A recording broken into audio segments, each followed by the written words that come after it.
Hey there, friends. Those of you that are coming into the room, trying to get this going pretty quick. A lot of different stories out there right now, and so many of them are extremely brief. But what I can tell you is it does appear that we've had a school shooting, a private school in the Nashville, Tennessee area. I'm going to pull up any relevant links at this point. Not a Actually, when I say not a whole lot, not much more than what you actually see right here that I have found. Again, looks like a pretty old private school. Headline, let's see, this was New York Post. At least 4 killed, including gunmen in Nashville school shooting. I don't know what that is. Maybe a bomb. At least 3 people were killed, and the gunman was reported dead after shooting at a private Christian school in Nashville on Monday. The incident began just before 10:30 a.m. when officers received a call about a shooter at the Covenant School.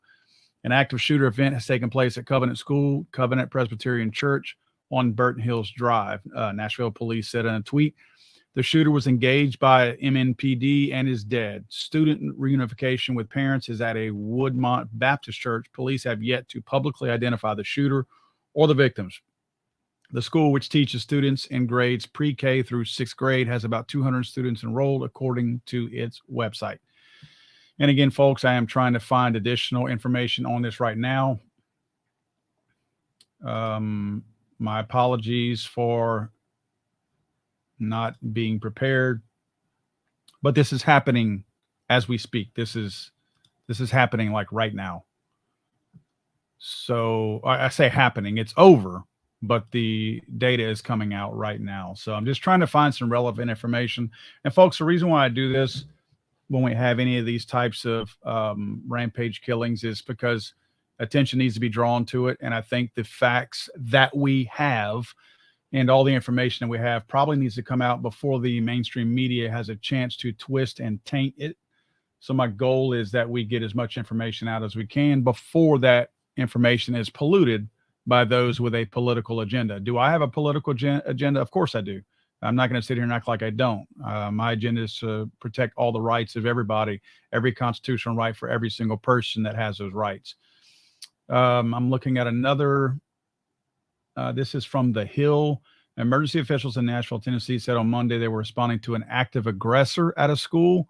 Not sure if it sounds like this may have started out as, again, aggression rather than a shooting, but this person apparently had a gun.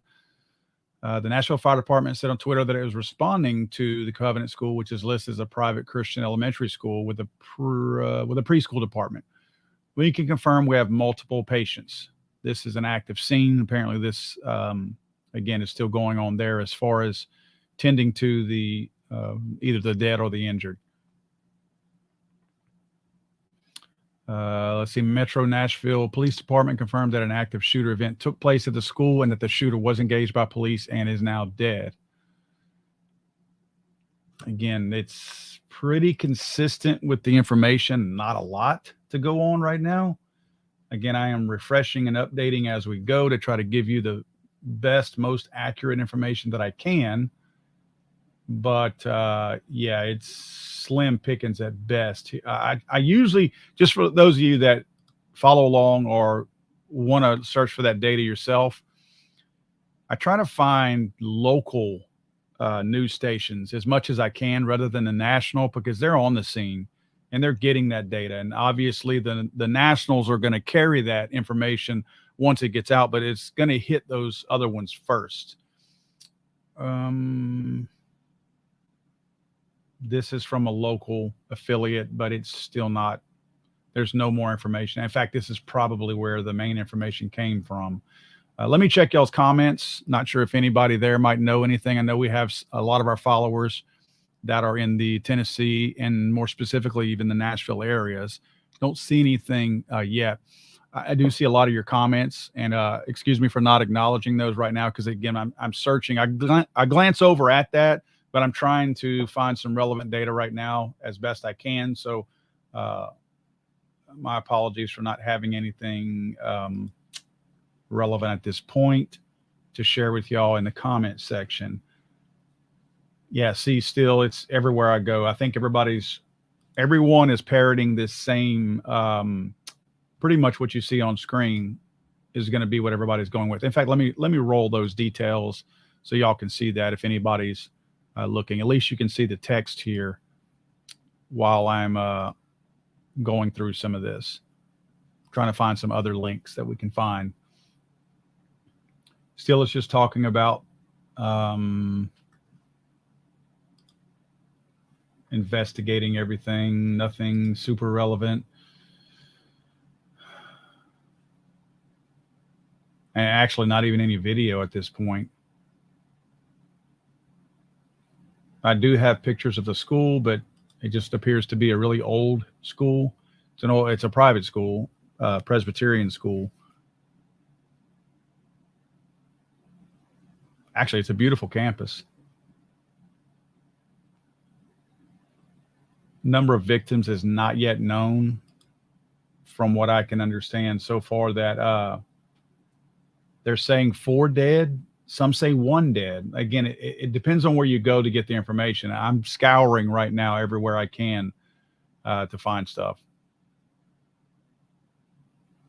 No word at all on the shooter, whether it be his age, her age, gender, race, whether or not they were a student at the school. No information on the firearm used. I've got nothing at this point. Again, it's from what you see on screen is what I know. That's literally it. And I've actually texted some friends in that general area to see, and I have not gotten a response back yet on that. So again, my apologies for not having access to that. But again, I'm trying, guys. I think us bringing immediate awareness to a situation like this with, again, as I stated earlier, with the right information and not the mainstream media's spin on this is always advantageous to us to at least get the word out. And we care about our kids. I know that the anti-gun left does not. They're more interested in a body count, and that's what they're excited about. Like, they're really excited about a potential body count today. And my goal is that we flip that script and we start making it about the children's safety and hardening schools rather than trying to applaud based on how high we stack them. I think that's obviously the wrong approach. From a morality standpoint, it's the worst possible approach. But that's what we're dealing with these folks. Let's see. Still nothing on this. This looks like this is on the south side, kind of the southeast side of Nashville. If you look at the loop there in Nashville, it's kind of on that. There's the 440 loop, and it appears to be on the southwest side of the 440 loop. A few blocks west of 65 there in Nashville. It looks like it's probably on the opposite side of Nashville from the Nashville airport if you've flown into Nashville. And again, my sincerest apologies for no more information than what you see on your screen, because that's the extent of what I have.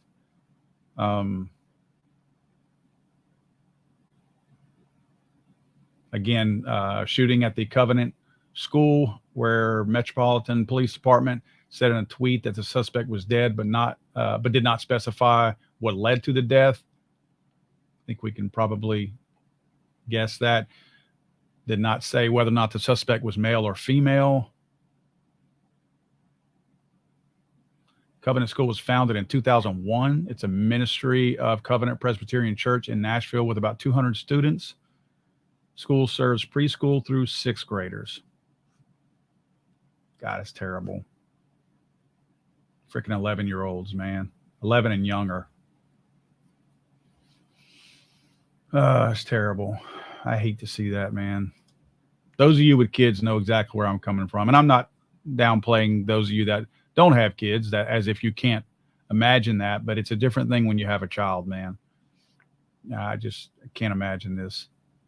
Again, nothing else other than there was an active shooter situation there. They are at a Baptist church. They're reuniting the children with their families right now, those who were not involved in the shooting, obviously. Here's a local a local affiliate. Let's see what they say. Yep, still nothing. It's still same. Again, my apologies on that, folks. This probably happened within the hour, within the last 30 minutes. So that's why we're not finding much on this. It's sad, man. I mean, the wackos on the left can say what they want, but I mean, my heart goes out to these people. You know, it's a soft school, obviously a soft target because it is a gun-free zone. When are we going to enact the right legislation and stop being stupid and lazy and lobbying for the banning of guns that has nothing to do with the human mind and focusing on these people that are going in there? You know, if you want to do the math somehow and try to figure this out, like as if there's some magic formula and you want to take the time to do that, then do that. You know, if that's what you want to do, then do that. But for the time being, can we at least harden our schools? Can we make it harder for a person to enter into a school and take our children's lives? That would be great. Yeah, if y'all want to have a little sit down meeting and, you know, get your picture in the newspaper and get a couple of Facebook posts and things like that to say we're doing something, that's cool. Let's do that. We can plan that. Let's plan that down the road. Since it's not happening anytime soon, I have an idea. How about we protect the children now? And if you have a better solution later, we can go there. We can talk about it.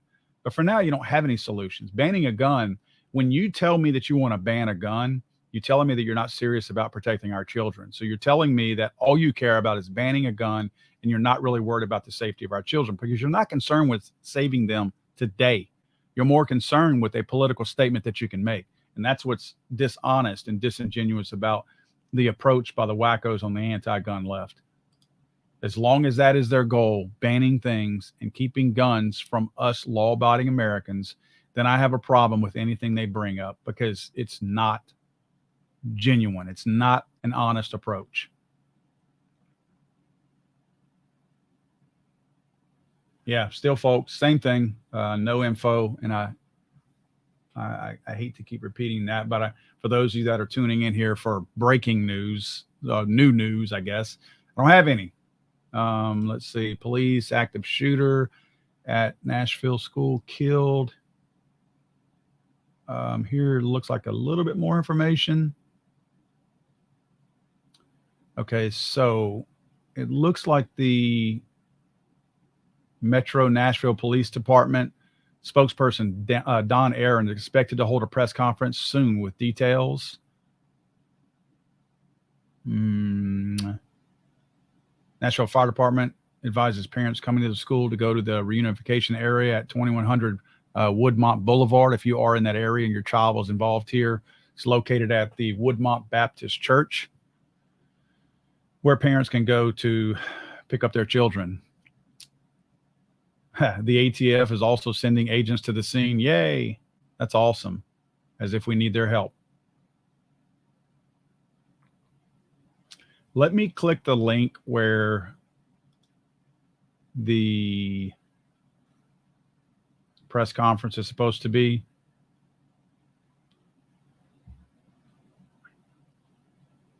And it's not up yet, but they do have their stream kind of waiting there.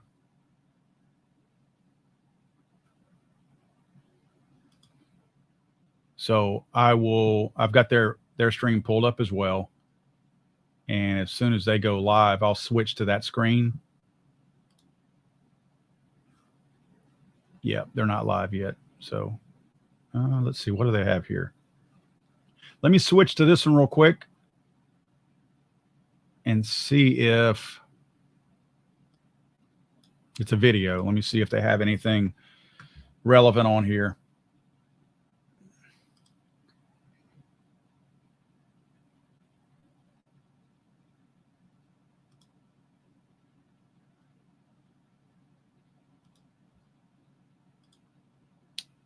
Let's see, guys. Let me pull this one up. share screen. And is this the one right here? This active shooter, this one. Nashville watch.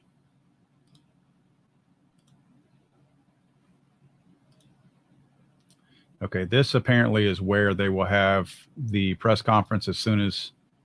Let me see if they have. I see this video file right here. Let's see what they've got.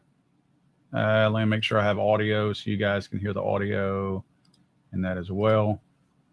And go.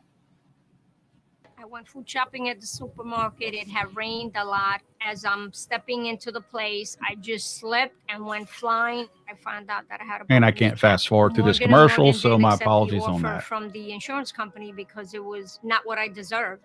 And I asked my attorney, I said, why would they even offer me that? And he said, because people take it. Come on, lady. We're not taking it. And we went to trial, and the jury ruled in my favor. I would highly recommend them 100 times over.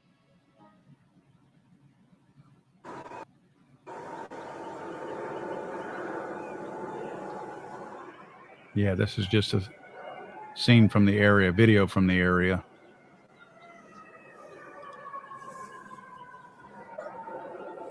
Yeah, this looks like a live. We're going to stay here. This looks like live video right now.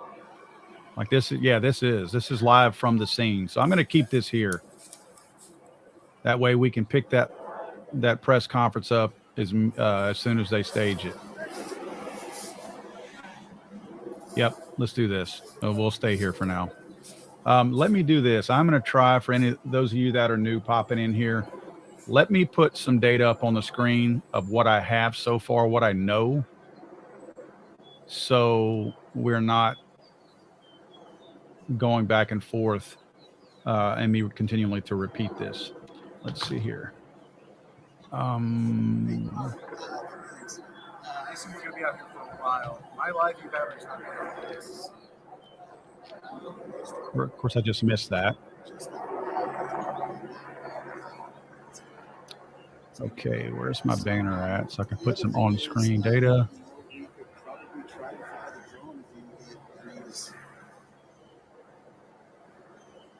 Oh, who's going to fly?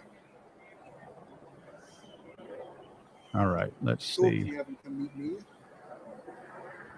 Yeah. Is Kern on his way out here? Okay. All right. Let's see if this is helpful. Here. Get up and see these things. That's what I did. There we go. That's my banner. At least 4 killed, including gunmen in Nashville school shooting. Hopefully that's helpful to you guys popping in here. As I know more, I will update that banner at the bottom. What you're looking at right now is live video feed from the location. I can't see the building itself. There's all this on top. I can't see the bottom. So I can't really see a whole lot of activity up there. I don't think the news will be right here. Thank you guys for popping in here to watch this. Always appreciate when you guys take the time during the day to check this out. I do this for all of us, obviously.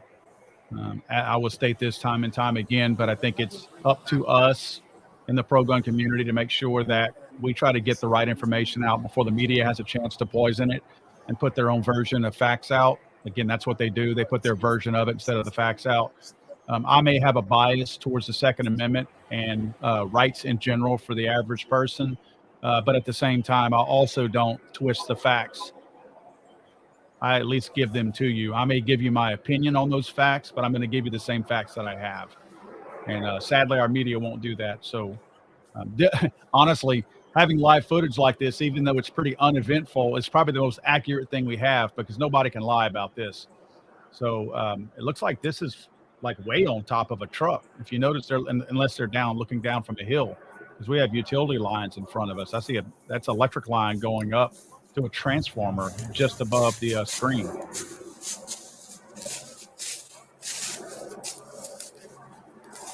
And I think this is just my thoughts on this because I've covered so many of these. My guess is that the media is probably really cautious about putting information out right now because they want to see if it fits their narrative.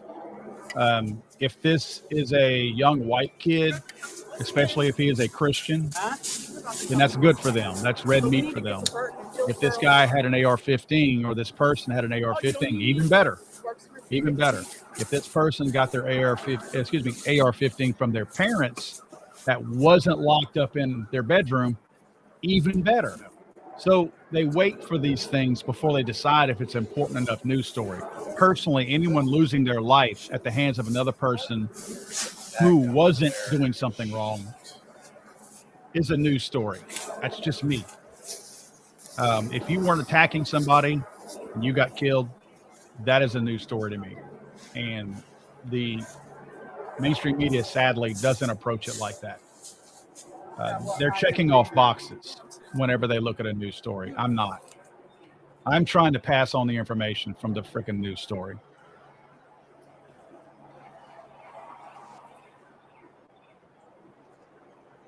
I'm going to have to ask them the same question. How many kids is enough before we decide that we harden these schools? I'm so tired of saying that. I'm so tired of saying that gun bans don't do anything, that we should harden these schools. I feel like nobody hears that anymore because we've said it so much. And a week before Easter, man.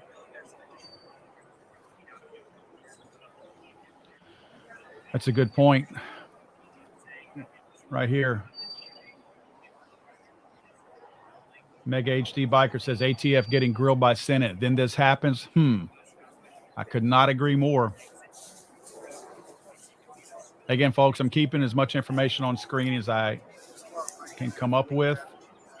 As I get any more data than this, I, of course, will pass that on. Some of these websites are pretty good about having updates on the same link. So if you're on a particular website and you feel like it's old news, in some cases you could just refresh that and you're going to get something that's going to pop up that's probably useful. Again, this happened before 10:30 a.m. today. Yeah, man, there's some additional pictures coming out. This is so sad. Look at these kids. Some of the boys at this school wear the same uniform that my son does. My son goes to private school here in Louisiana. That just hurts my heart to look at it. I'm looking at some pictures right now, and I don't want to take it off the live stream to show you the pictures, but I'm looking at some pictures right now that's showing some of these kids coming out that are a little bit younger than my son, but they're wearing a red shirt with khaki pants. That's what my son wears to school. As a parent, man, that's tough to watch. If you guys are anything like me, I love my son with every fiber of my body. And when this kind of stuff happens, what's the first thing we as good parents do? We put ourselves in those positions. We see our own children in these kind of settings. And I don't want my son to ever be a part of anything like this. This is so sad. Again, what you're looking at is a live feed from, it looks like Fox 17. Yeah, Fox 17 in Nashville. Their call sign is WZTV, Fox 17 in Nashville. So if you want to go follow along on your own, feel free to. I'll put a link in here also. Again, I don't want you guys to stop following us here, but I do want you to have everything that I have. And if you'd like to check it out, you can too. So sad, man. Exactly. Pin King 554. By the way, thanks for your contribution to the channel. Christian school at a church, beautiful church at that. They'll pan over to it in a little bit and we'll see it. Pre-K through 6th. Again, as a parent, I think most of us picture our own children at these schools when stuff like this takes place.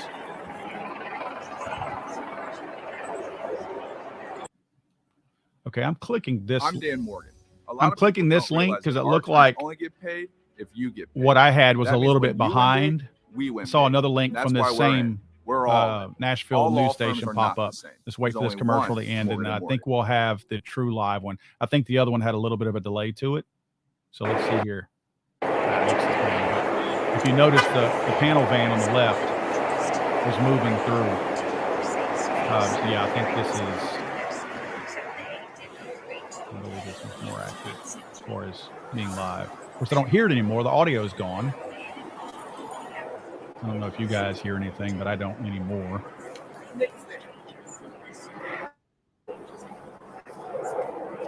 That's unfortunate because at least I had audio on the other one. But this is definitely a live stream here. Let me check their audio settings. Yeah, I don't want to miss the news conference. So I'm hoping maybe they killed their audio. Be patient with me, folks. I'm going to try to refresh this screen. Obviously, we're shooting at sky now, but the whole reason I'm holding on to this one is because this looks like where they're going to have the press conference from the local PD. Let me see where we're at now and if we have audio back. I'm Dan Morgan.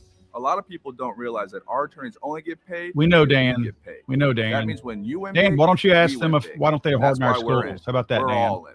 All law firms are not the same. There's only one Morgan & Morgan.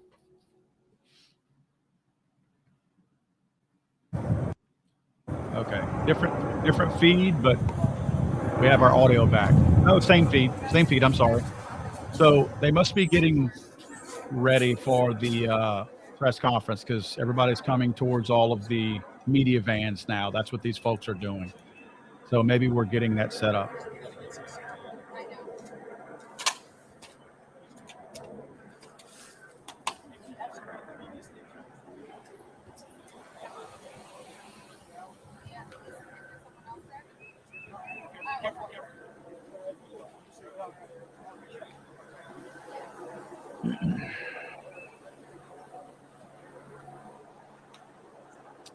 I wonder if these law enforcement officers engaged, or if they pulled a Uvalde. A lot of unanswered questions right now. You know, we don't know the age, gender, race, name, anything of the shooter.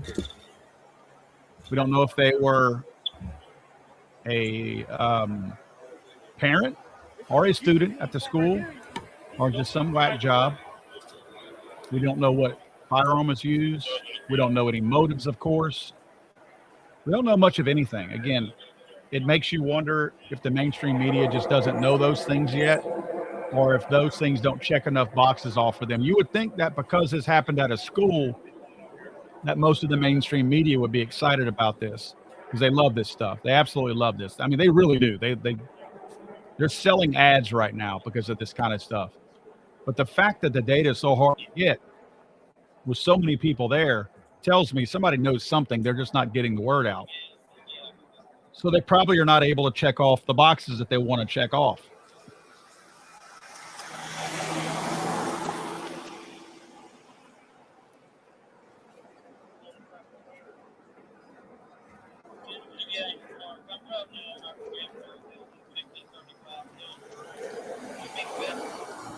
Easy access to this campus, as you can see.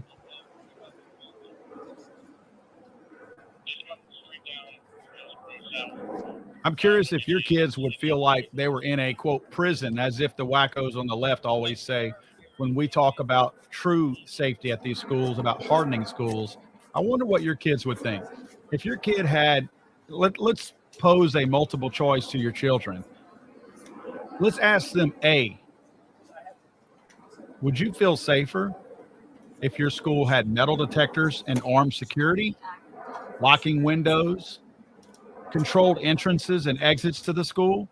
Would you feel safer with that, even though you had uniformed, armed people there with metal detectors and obvious signs of security? Or would you feel safer with none of that at your school? Tell me which one psychologically you would be better okay with, because I'm getting tired of them talking about how our children, they're speaking for our children when they don't know.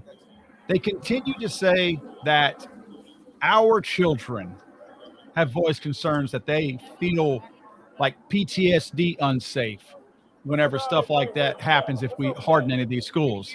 Emax Tactical says it's awfully convenient these tragedies happen to the most innocent among us when Dems are trying to ram anti-gun legislation down our throats. It's sick. You're right, dude. And it happens all the time, and nobody questions it. They don't question. It's like they're in it. Where's the secret meeting they go to? It's like they're all in it with the same agenda. I mean, where is this secret inner office email that these people get? How do they all manage to stay on the same page? Or are they all that whacked out and twisted in the mind that they just happen to all think the same way? There's not a single person that can look at the entrance to this school right here and tell me that they think, I'm not saying it has to be barricaded with razor wire. That's not what I'm implying. But you can't tell me that entering a pleasant looking school like this, that you would be convinced that an armed gunman would have a tough time gaining entry. I'm not talking about right now. Heck, we've just had a shooting, and the worst we've got is a motorcycle cop at the entryway. An armed gunman is not intimidated by this, and an armed gunman knows that the moment he drives onto that asphalt driveway going into this school, that he is going to meet zero resistance. Zero. Not some, not minimal. Zero. There's likely no armed security here, and if there is, I'm sure it's just one person with a handgun up front. I guarantee you that there are no metal detectors at this school. I want to see what Renato says. I come from a third world country, and even gas stations, I guess that's supposed to be gas stations, has security guards. Violence, criminality, and mental health issues are on two here in America, and they don't want police in schools. Yeah, they don't want police in schools, so this is what you get. Paradise Arms says, awfully convenient, don't you think? Yep. I mean, it's a resounding theme. We all think it, right? We all think the same stuff. And you're exactly right, Paradise Arms. Go by what you can while you still can. That is an absolute true statement. Because all it takes, even though we know they are not laws, all it takes is for one idiot in the White House. Look, these poor things, these are likely parents right here. Man, I can't imagine this. Can't imagine that. I'm sure that was parents or grandparents. But yeah, all it takes is this kind of stuff. Hey, can we get the neighbors? If this is all little bitty kids and they can check off all their boxes, if it's an AR-15 that they got from under a parent's bed, in other words, if the wackos on the far left can check off all their boxes, there'll be a news conference today or tomorrow on this from the White House. And exactly what Paradise said, you better buy what you can. I'm not trying to get people to panic buy. That's not what this is. I call it prepare buy. I never encourage anybody to panic buy. You should never be in panic mode, but you should always be in a preparation mode. So you should be preparing right now. If you're not prepared, get prepared, because this is what the media feeds off of. They love this kind of stuff. And because they drive this narrative, all it takes is a little bit of emotion in Washington, D.C., and you flip those people who would normally never vote for anything. I don't know what's going on here with the live video. It looks like this guy's chasing birds in the tree. Yep. Again, Yo Daddy 4. Same concept, man. Interesting how this happened right as California pushes firearms insurance. This is a resounding theme. We continue to see this over and over again. And look, it's usually one of two things. It's whenever a really, really anti-gun bill is being pushed through, or some kind of a policy that most people know can't pass, that you see this kind of stuff, or it's the pro-gun, pro-Second Amendment side gaining traction and maybe trying to propose a bill, and then this kind of stuff happens. So it's always one extreme or the other whenever you see this type of stuff begin to happen.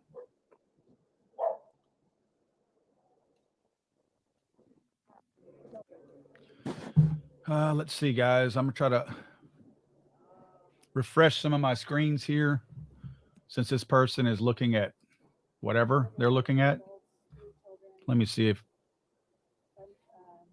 listen, that's a reporter.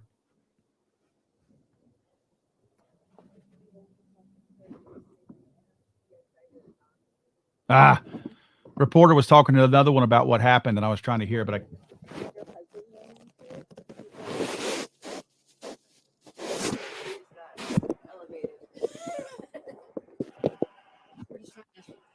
Let's eavesdrop here.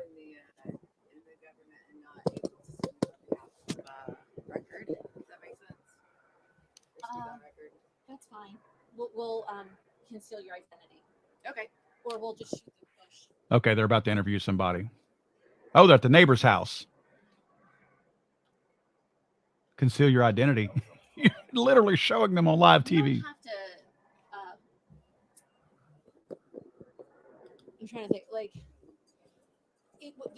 your interview wouldn't be related to your job. No, I know. I'm just sensitive to it just That's because fine. I know a lot of the parents and students. So go right at me. Tell me what you saw this morning. So this morning around 10:25, I heard about 5 what I thought to be a car issue, but it was in succession, which turns out to be gunshots. Can you tell me that again? About 5 gunshots in succession around 10:25 a.m. What did you do? I was working by the fire, so I didn't think too much about it until I saw out the window and heard a bunch of ambulances and sirens, and then followed by more gunshots up the hill with SWAT teams running around, at which point I knew something was happening. Do you have children? I do. What do you have? One son who is in lock-in now. He's in 2nd grade here in the area. How long was it before the first round of gunshots that police got on scene, do you think? Not very long. I don't even know. They may have already been engaged, but it was a very fast response time because the whole situation. Oh, come on, man. I went food shopping at the supermarket. It had rained a lot. I think As they I'm realized stepping their into the feed was place, live. I just slipped and went flying. I found out That I was had a broken person, kneecap. it sounded like Morgan setting and up Morgan an didn't interview accept with one of the offer from neighbors. They the walked insurance over to one of the company neighbor's because it was house not what I deserved. to interview them. And Maybe I they asked just my realized their attorney, I camera said, was still why would live. they even offer me that? Let's see after He this said, commercial because people runs if take they go it. back to He that says, same we're not live taking feed. it. And we went to trial, and the jury ruled in my favor. I would highly recommend them 100 times over. Let's see if we go back to the live right now.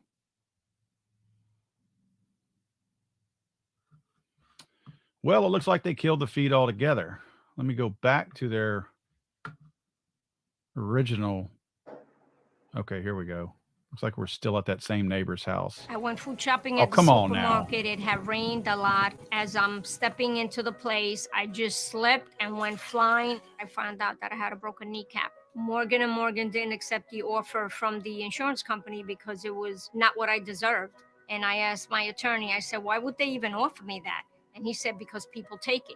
He says, we're not taking it. Yeah, it And looks we like went we're to on trial, the right and live the stream. jury ruled in my favor. Again, folks, the reason why we're I hanging would around on highly this live recommend stream, this 100 feed, times is over. because this is where the press conference is supposed to be held at from the local PD.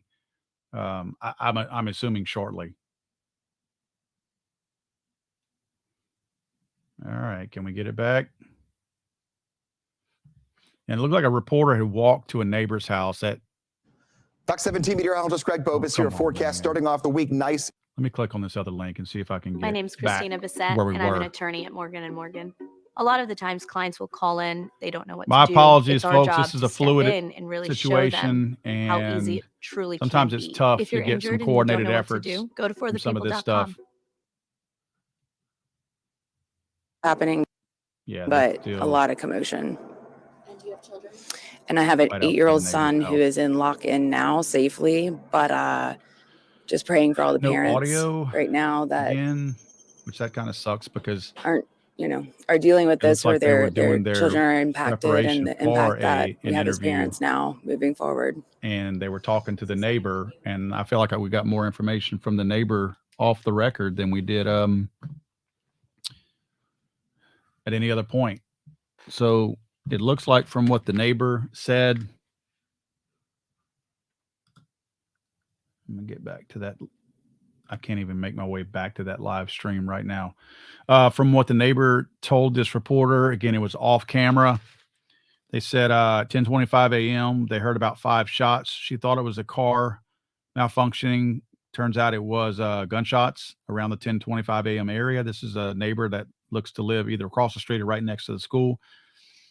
She said later on there were more shots, and then SWAT teams were on site.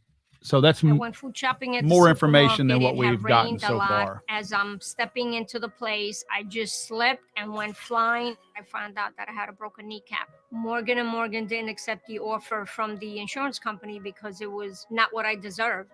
And I asked my attorney, I said, why would they That's a even good offer point. me that? And he said, because people That's a take really it. good point. He I says, wish "We're they not were taking it." equipped. And we A went lot to of people trial, don't realize and that the How many jury ruled in my commercials can we favor. run at one I time, would people? highly That means when recommend you them win big, 100 we win times big. over. And that's why we're Jeez, in. look at this. We're all in. All law firms are not the same. There's only one Morgan & Morgan. And I can't get rid of that. on scene. So they were engaged Again, this very is the- quickly. Well, And you what's heard this they were feed in the loud, upper but you don't corner know here? if that's because Let me click that one. Look like that I other went food camera was shopping still at the stuck at supermarket. the It had rained a neighbor's lot. house. As I'm Maybe it stepping froze into up the right there. place, I just slipped and went flying. Slipped I and found went out that I had a flying. We broken know. kneecap. This lady Morgan & went Morgan airborne. didn't accept the offer from the insurance company because it was not what I deserved. And I asked my attorney, I said, why would they even offer me that? And he said, because people take it. He says, we're not taking it. And we went to trial, and the jury ruled in my favor. I would highly recommend them 100 times over. Okay, good.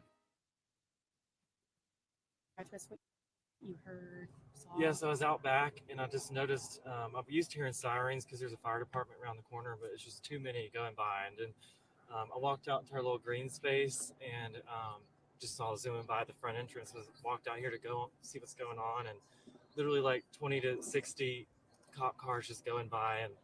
And then I saw one helicopter hovering above that church up the hill, Presbyterian, and I was just like, this can't be good. It's going to be where it's worse. It's not like an accident or fire. And then came out here, word started coming out about like what's going on, and just seeing the parents over there and coming up and break it down. It was a lot. So you just don't think this happens in your area, and I just feel so badly for those people that were injured, and I just really hope that I'm thankful that the situation's under control, but just a really heartbreaking situation. And I hate that this happened in our town. Something needs to be done about it. Yeah, I know it's hard. Can you describe like just the looks that you saw on the parents' faces? Yeah, there's one couple running up the hill, and some cop on a motorcycle stopped them, and then the woman, I'm assuming the mother, just doubled over and just hysterics and crying, and they started running off down the hill, got in a random car and took off down Hillsborough Pike. So I don't know what happened there, and then people just walking up the hill, and it's a tough hill to climb, just running out of breath, and then just crying and having to slow down because they can't keep running, but they just kept going. It's just really heartbreaking. Yeah, it's something you never thought you'd probably see. Or never in a million years thought it would be this close to me, this close to home. So what message would you like to send to, I guess, the families and the school that's so close to you right here? We're praying for you. Your city loves you, and we will rally and give you the support that you need. And I'm so sorry. I'll never know what you're going through, but I just pray that their needs are met and that people are there to help them out in this horrible, horrible, dark time. Yeah. Thank you so much for speaking with us. I really appreciate it. Thank you.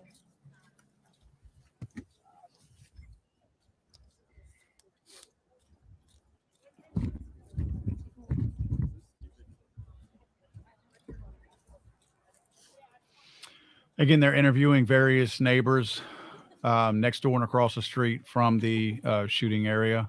Well, he seems to be okay after almost breaking down in tears.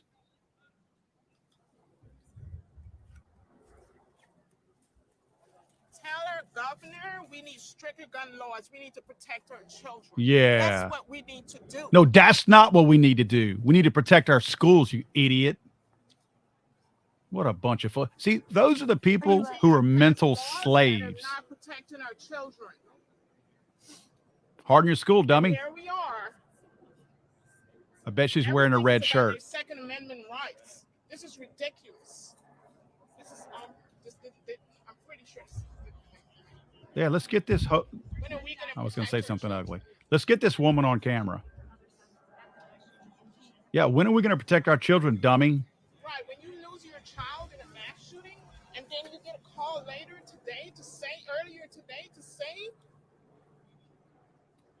that there's a mass shooting and you don't know what's going. She's too stupid to realize that they're not protecting her children. What an idiot. Let's ban guns. Oh, all of a sudden your children are safe. You big stupid idiot. Yeah, let's interview this dummy right here. This is going to be a good one. This is a dummy right here. This idiot voted for Biden and Obama without question. I'm not assuming, I know.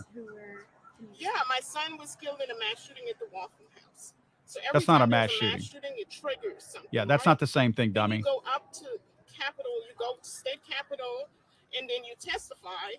So you want to have these weak gun laws that the governor continue to pass.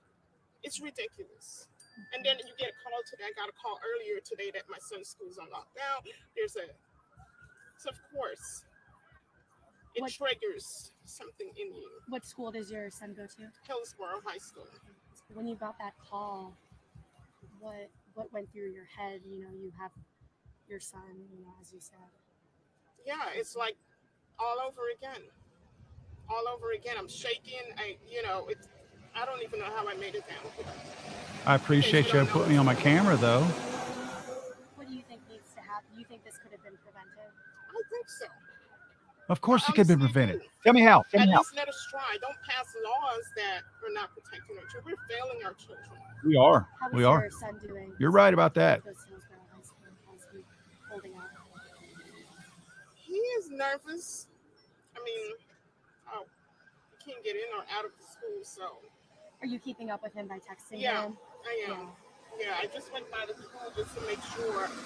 And he's like, Mom, please don't come over here. There's an active shooter. You don't know, whatever. But how could I not worry? I feel sorry for her kid because he's scared right now. He's a young person and he has a stupid mom. I really feel sorry for that kid. For, Metro to tell them whatever to do. And, we did get confirmation that right now at least 3 children have died. What do you make of that? At least 3 children, they said. Sad. It's very sad because I know what those parents are feeling. When you get that call. Maybe you should lobby for safer schools. Or they were one of the victims of a mass shooting. It's the worst feeling ever. It's the most devastating, losing your child. It's devastating. If only there was a way to harden our schools, right? Go through this. Well, thank you so much. I'm going to turn the mic off. I did the Waffle House. Great. And she votes. Awesome. Oh, please. Come on. It is ridiculous, dummy. We were coming to have lunch. I was coming to meet her, and she called and she said, my kid's so much. Oh, my God. Oh, my God. I'm a mass shooting survivor. Yeah, maybe you should lobby for hardening our schools if you could help. That'd be awesome. Okay. Oh, she found the time to find the button of her son who was killed at a Waffle House. Okay, that's not me saying that. She just said her son was shot at a Waffle House. Called it a mass shooting. Something does have to change, people. I didn't know Nashville was that wacko. Right now. They want me to dial into IFB. I don't even have IFB. Hey, would you mind if we did a live interview? I hope, and I'm still checking. I hope we don't miss that on the actual live stream of the press conference. We're going to more talk about, you can talk about your story. But this is interesting hearing some of these idiots talk about their gun control wishes. Corner? Yeah. Okay. You wouldn't mind. I know down there. Okay. Hey. Yeah. No. We're at the Media Staging Center. I'm about to go live. I guess we're putting on a show right now, so yeah. Be careful. They might not let you on the property. You might have to be on the sidewalk. Okay. Okay, bye. Hey, I don't have my IFB. Can you hold my phone and just Nash IFB? I'm just gonna. Can you just cue me and talk to Sarah? This is the local Fox affiliate there in Nashville, by the way. Just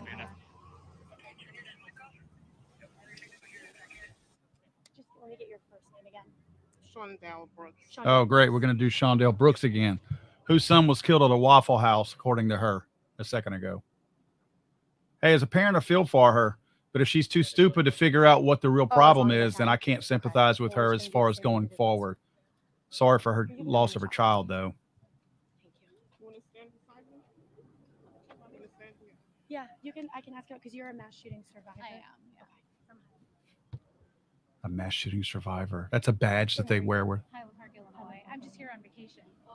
And I called her and I was like, Yeah. let's go to lunch, not lobbying for like, Right. gun safety for once. Let's have a nice lunch.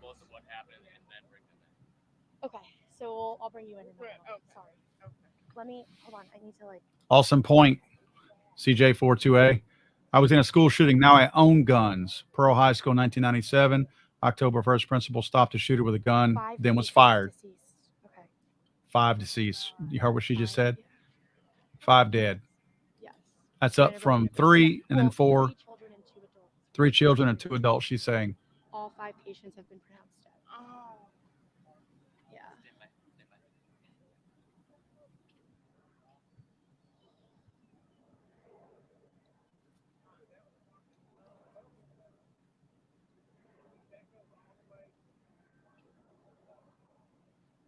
She's trying to think of how sad she needs to act without putting it on too thick.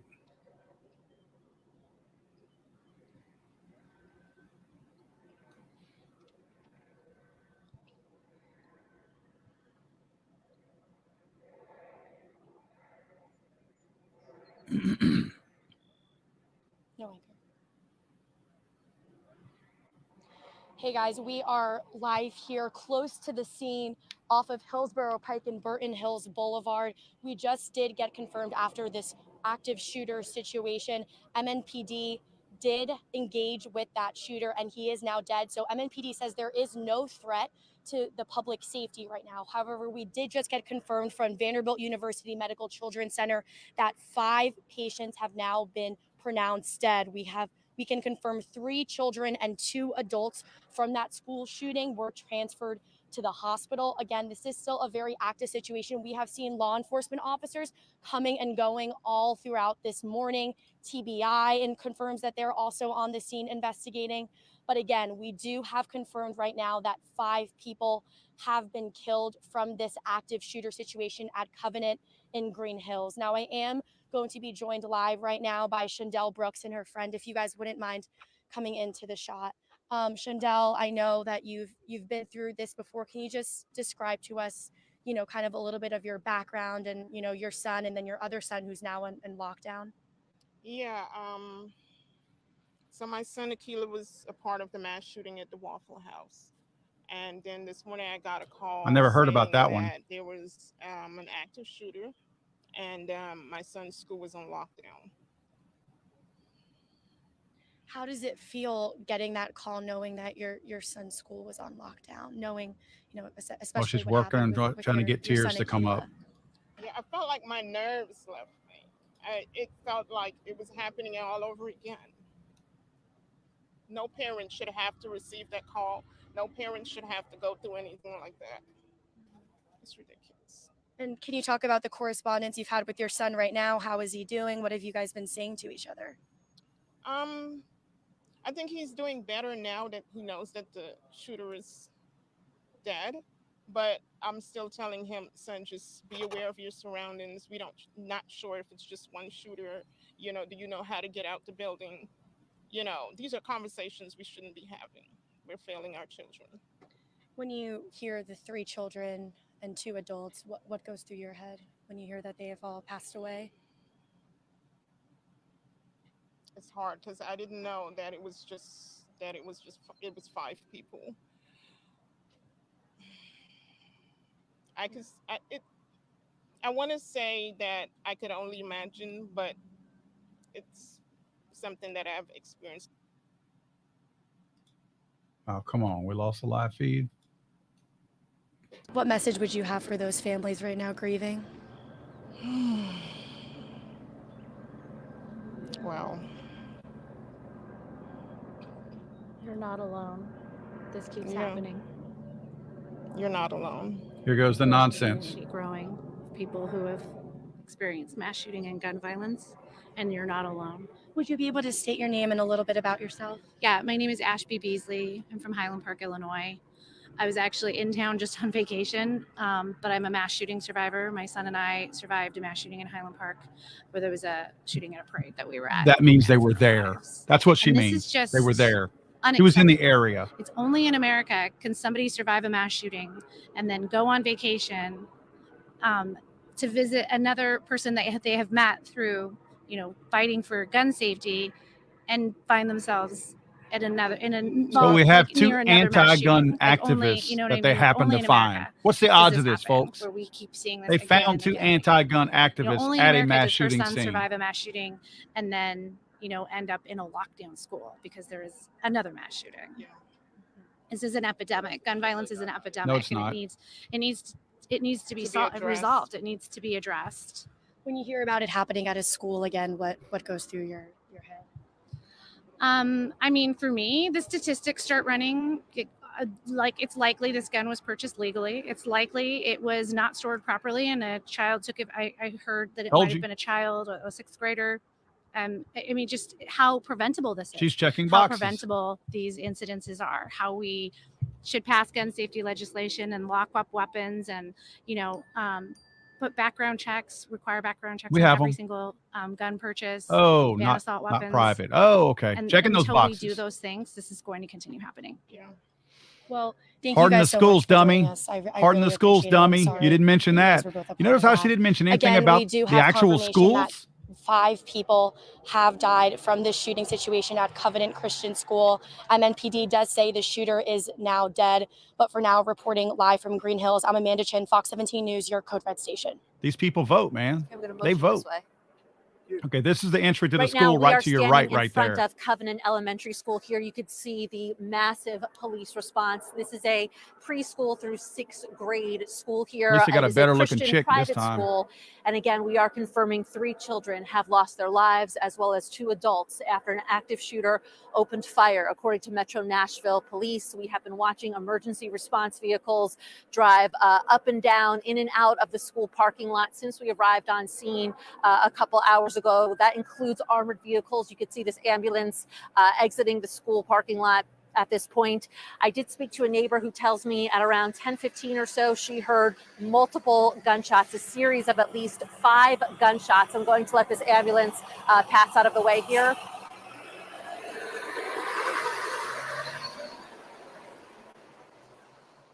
The neighbor tells me she heard 5 gunshots in succession at around 10:15 this morning. After that, she tells me within minutes, police arrived on scene, and then she heard more scattered gunshots and saw a lot of activity outside of the school, different police and first responders obviously running around the area trying to secure the scene. We do know that the active shooter or suspected active shooter is dead at this point. Those 3 children were confirmed to have died from gunshot wounds after they arrived to the Children's Hospital at Vanderbilt Oh, it's University. terrible, man. We do know that 2 other adults as well 3 have kids. lost their lives. If you follow me down this way, you could see a large, again, police and first responder presence here all up and down the road bordering Covenant Elementary. That's Harding Place that we are on right now. It is in the Green Hills area of Nashville, a very residential, quiet, seemingly quiet neighborhood. There is a fire department right nearby, which potentially aided in the very quick response. And again, emergency vehicles just lining the road here, all up and down for several blocks. And this continues to be the scene as we are outside of Covenant Elementary School. I'm going to send it back into the studio for now. At this point, again, very sadly confirming 5 people, including 3 children, have lost their lives after an active shooting here at Covenant Elementary. So I guess we'll stay live for now. There's the camera chasers, one of the camera chasers. I'm going to update. Come back to you, Kelly. Okay. Who Update. is anchoring this? I don't know. Okay. Okay, I just don't know if I'm tossing or something. You're on. Okay, we are here in front of Covenant Elementary School. Behind me, it is a Christian Presbyterian school where an active shooting happened this morning at some point after 10 a.m. A very active scene right now with many emergency responder vehicles. As you can imagine, police, armored vehicles, ambulances that continue to come in and out of the elementary school behind us here. It is a pre-K through 6th grade elementary school, a private Christian school. Again, Metro Nashville police confirming shots rang out, fired off by an active shooter sometime after 10 a.m. this morning. I'm told by a neighbor that she heard about 5 gunshots in succession within minutes. Police, SWAT teams, other first responders were on scene, swarming the school outside, she said, and then she heard sporadic gunfire at that point. Very sadly, we have confirmed that there are 3 children who have lost their lives after getting shot in this incident. They were transported That's to terrible, Vanderbilt man. Children's Hospital, where they did succumb to their gunshot wounds. We are learning as well that 2 other adults have been confirmed as losing their lives as well. That is about what we know at this point. As you can see here, it is a very large, very intense police presence. We know that TBI is here on scene, as well as the ATF, many different agencies working together at this point to secure the scene. We also know that children are being reunited with their families a few blocks away from where we are here at the school. And that is an ongoing effort there. We also have crews at the hospital as well.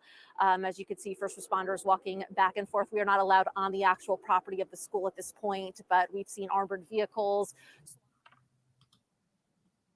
All right, that's Kelly Avellino reporting for Fox 17 News. I'm Jennifer Waddell with Here we this go. breaking news in a special edition of Fox 17 News. We're going to send it out to Don Aaron right now, a spokesperson for Metro Nashville Police Department. Let's listen to Mr. Aaron and the latest update there. We know at this point that this shooter is a female. Oh. She appears to be in her teens, although her identification has not been confirmed at this juncture. We know that she was armed with at least 2 assault-type rifles and a handgun. We are efforting now to identify her. She entered the school through a side entrance and traversed her way from the 1st floor to the 2nd floor, firing multiple shots. We now know that there are 3 students who were fatally wounded, as well as 3 adults inside the school. We are working to identify those victims, including the shooter. A total of 7 persons were killed as a result of this morning's incident at the school. By 10:27, the shooter was deceased. The officers had engaged the shooter by 10:27, and she was deceased. Again, I said the first call came in at 10:13 this morning. We'll have more details to give you later in the morning. Chief Drake will be here in a bit. Now, Kendra Loney from Nashville Fire. Fire department crews are dispatched for active shooter incidents as well, for medical support, but also for an RTF response, which is a rescue task force response to go in alongside of MNPD response. Our crews were right there on the scene to provide medical aid to any survivors, but also be there for victims so that we could try life-saving efforts in this case. So we went in as soon as it was safe for our responders to do so, to try to provide life-saving efforts for those that were impacted by this incident and this tragedy. Our crews were able to be on scene to pull out those that had viable signs of life, those that were still showing the option to be saved. And we did make transport of 3 individuals and 3 children, and then 2 adults that were taken from the scene. Our crews then set up a reunification unit That reunification unit is at 2100 Woodmont Boulevard. That's where parents can go to be reunited with their children. All of the remaining students were able to be escorted out of the building with faculty and staff. We're not sure about the processes that they had in place, but we were on scene to help them mitigate anyone from seeing exactly what else was going on, but we're sure that they heard the chaos that was surrounding this. So we do have mental health specialists and professionals that are at that reunification site for both the students and the families that are going to be affected by this today. Our OEM units were able to provide buses to make transport from the Covenant School to the reunification site. We had one bus that carried 74 students and faculty staff members to the reunification site, and an additional bus that had 34 students on them. So all of those persons were carried. It was difficult for us to kind of identify who was just there as part of staff for the church versus who was there for the school, because it's all housed in one building. But at this time, we were able to get that number of persons transported out of the building and into that reunification site. So that is where parents can go to be reunited with their students. There is a hotline being set up for parents to call, but right now that is where they should go, 2100 Woodmont Boulevard, which is Woodmont Baptist Church. Additionally, we do have a debriefing site set up for on-staff or personnel who are working this incident, and there are mental health professionals set up there for them as well. There was one police officer that was injured with a hand injury as a result of making an attack on this incident. But other than that, there have been no additional injuries to first responders or personnel responding to this. And as Don mentioned earlier, we will have further updates coming later on in the afternoon.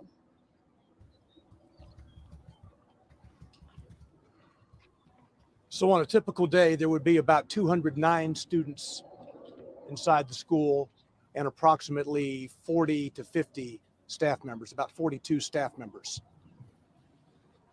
I'll take just a couple of questions before we go back. Clear. So the 7 dead, and then the nature of injuries, how many injured do you know that they're being treated still, or injuries? I know first responders weren't, but An officer had a wound from cut glass. That is the only other injury that I'm aware of. Do we know if the injuries to the students are critical or condition? The 3 students are deceased. The 3 students who were shot are deceased. 3 staff members who were shot are deceased. That's a total of 6 victims. And then you have the shooter who was engaged by 2 of our police officers, part of a 5-member team, and she is deceased, for a total of 7 individuals. There are no other gunshot victims, non-lethal, that I'm aware of at present. Do you know how many people were shot? Do you know how many people were shot before the police engaged? Yes, female shooter. No. Do you know if they shot anyone after they engaged the shooter? Do you know if the shooter was able to shoot anyone else? Did the shooter have any connection to the school that we know of? We do not know who she is at this juncture. We're trying to identify her. She does appear to be in her teens. Wow. Again, with 2 assault-type rifles and at least 1 pistol. We don't know if any events or previous recent incidents that was connected up to the school or the church. No, I'm not. Was there an SRO or an SSO working at the school? No, this is a church that operates a private school. There was no Metro Police personnel assigned to that building at any time.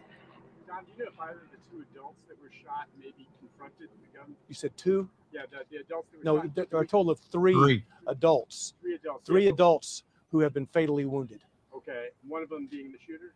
No. No. 3 total. Do you know So if one of let me go over this again.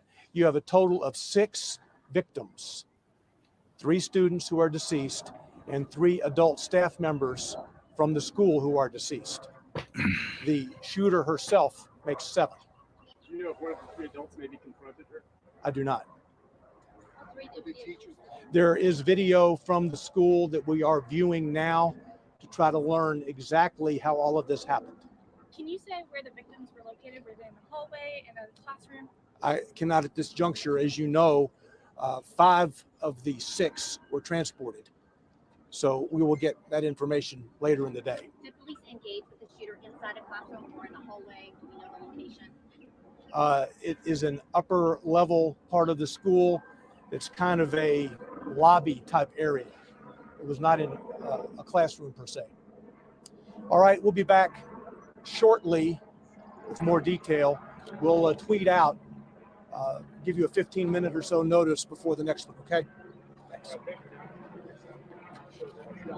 Let's see if they recap. You were just listening to Don Aaron, a spokesperson for Metro Nashville Police Department, along with leaders from Nashville Fire Department, giving us the latest updates on what we now know is a deadly shooting at Covenant School in Nashville. In the event that you were just now joining us, I'm Jennifer Waddell. You're watching Fox 17 News and a special edition here of this breaking news. Confirmation from Metro Nashville Police that there are 6 victims. 6 people who have died in this school shooting in the heart of Green Hills, just outside of downtown Nashville. Confirmation that 3 of those victims were students at the school, 3 are adults. Also getting new within the last couple of minutes, information about the suspected shooter who also is dead. Metro Police saying that it would appear to be a teenage girl. They did not give an exact age, but said that that young woman came into Covenant School with 2 assault-style rifles and 1 handgun, came in a side door, went into the first floor of the school, and then up to the second floor of the school. Like she knew where she was going. Again, 6 people killed in all. The shooter is also dead. Metro Police and Nashville Fire making a very quick response earlier this morning. We have news crews on the scene right now to bring you team coverage. This has a huge impact not only for the families who are connected to Covenant School in Nashville, but every parent, every adult who is watching or listening right now, who has ever known a child in school, feels the heartbreak and the concern and the panic that is connected to these tragic shootings. I mentioned have team coverage. We've got Kelly Avellino, who has been reporting for us live at the scene. And we also have Fox 17 News' Amanda Chin. We want to join Amanda now. I believe, Amanda, you are not far from where that news conference just wrapped up. Tell us exactly where you are and what you've been able to learn in the last few minutes. And we just heard from Don Aaron, the spokesperson for the Metro Police Department, who just gave us a timeline of events. However, he did confirm that there were 6 victims. 6 of those victims, again, are now dead. 3 children and 3 adults. And he also confirmed that the shooter is dead, as we reported before. Now, I will read to you the timeline of events. Again, we just heard from Metro Police.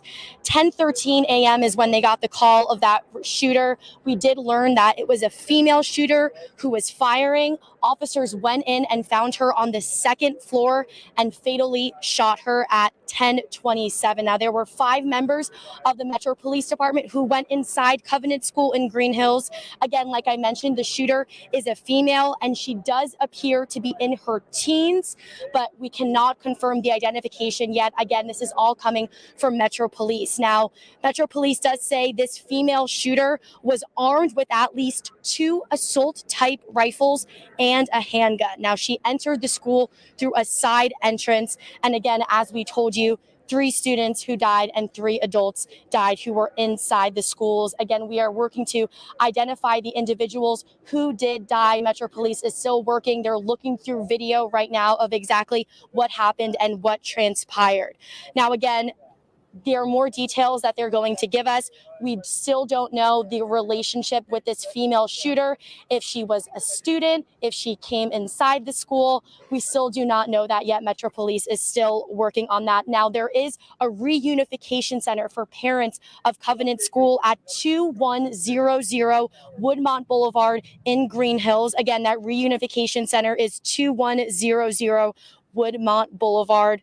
Now, the remaining students have been escorted out of the building with faculty and staff. They were transported by school buses. That school typically has around 200 students inside the school and approximately 40 to 50 staff members during the day. Again, we do have confirmed that there are 6 victims in this shooting, and we will continue to keep you updated as we learn more information. We did get word that Chief John Drake should be arriving on scene shortly. But for now, reporting live from Green Hills, I'm Amanda Chin, Fox 17 News, your Code Red station. All right, Amanda, thank you so much. And joining me now as part of our team coverage, we got Megan O'Halloran.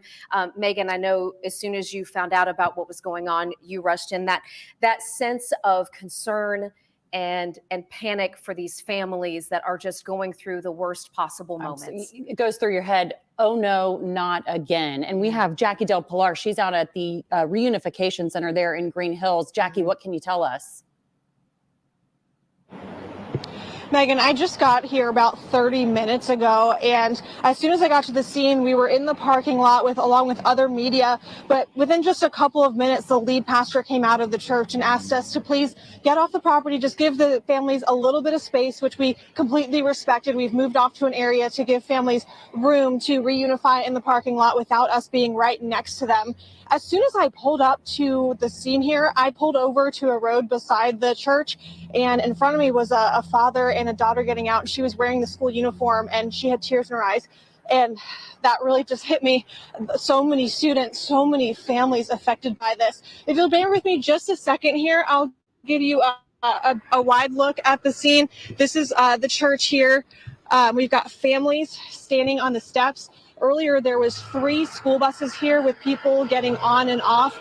I saw a group of adults coming off of the bus. I wasn't sure if they were coming from the school or if they were law enforcement. Here, let me zoom in for you real quick. Again, just bear with me just a second here. You can see that's a big group of law enforcement getting briefed and working on the scene here. I've seen lots of different law enforcement. OEM is here, Sheriff's Department, Metro. Here, if you'll look this way, we've got an ambulance here as well.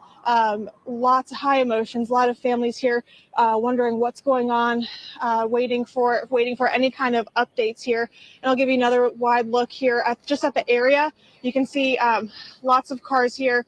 Parking lot is full across the street. Traffic's not too bad right now, but every now and then it'll be bumper to bumper with folks trying to get through here and trying to get here and just get some more information.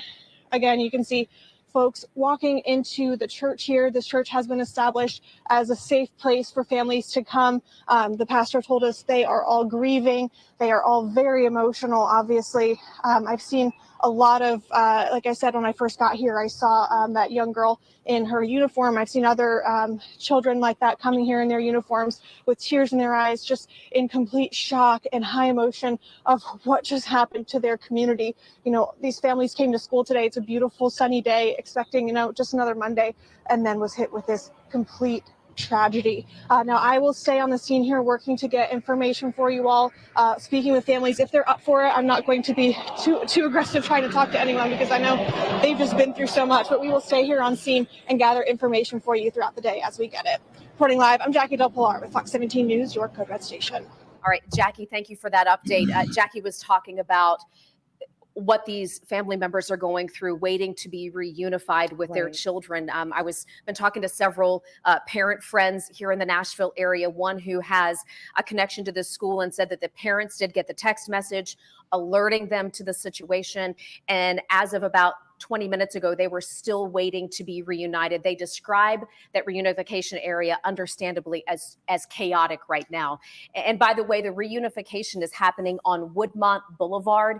It's at 2100 Woodmont Boulevard, which is Woodmont Baptist Church. And Megan, you and I were just talking about what a busy, well-known part of town this is. Well, that stretch of Green Hills always congested with traffic. It's right across the street from the mall. And as you can see in this video here, people are walking, some of them carrying their children out, but there are some people that are still waiting for information. 4 adults, 3 children dead, and parents just waiting for information from authorities, hoping that their kids were able to make it out safely. Right. We did hear Don Aaron, the spokesperson for Metro PD, talking just a few minutes ago. One of the things that he mentioned was that there is video that they are working to review right now from the school. Now, remember, this is a church school. This is a relatively small faith-based school that goes up K through 6th grade.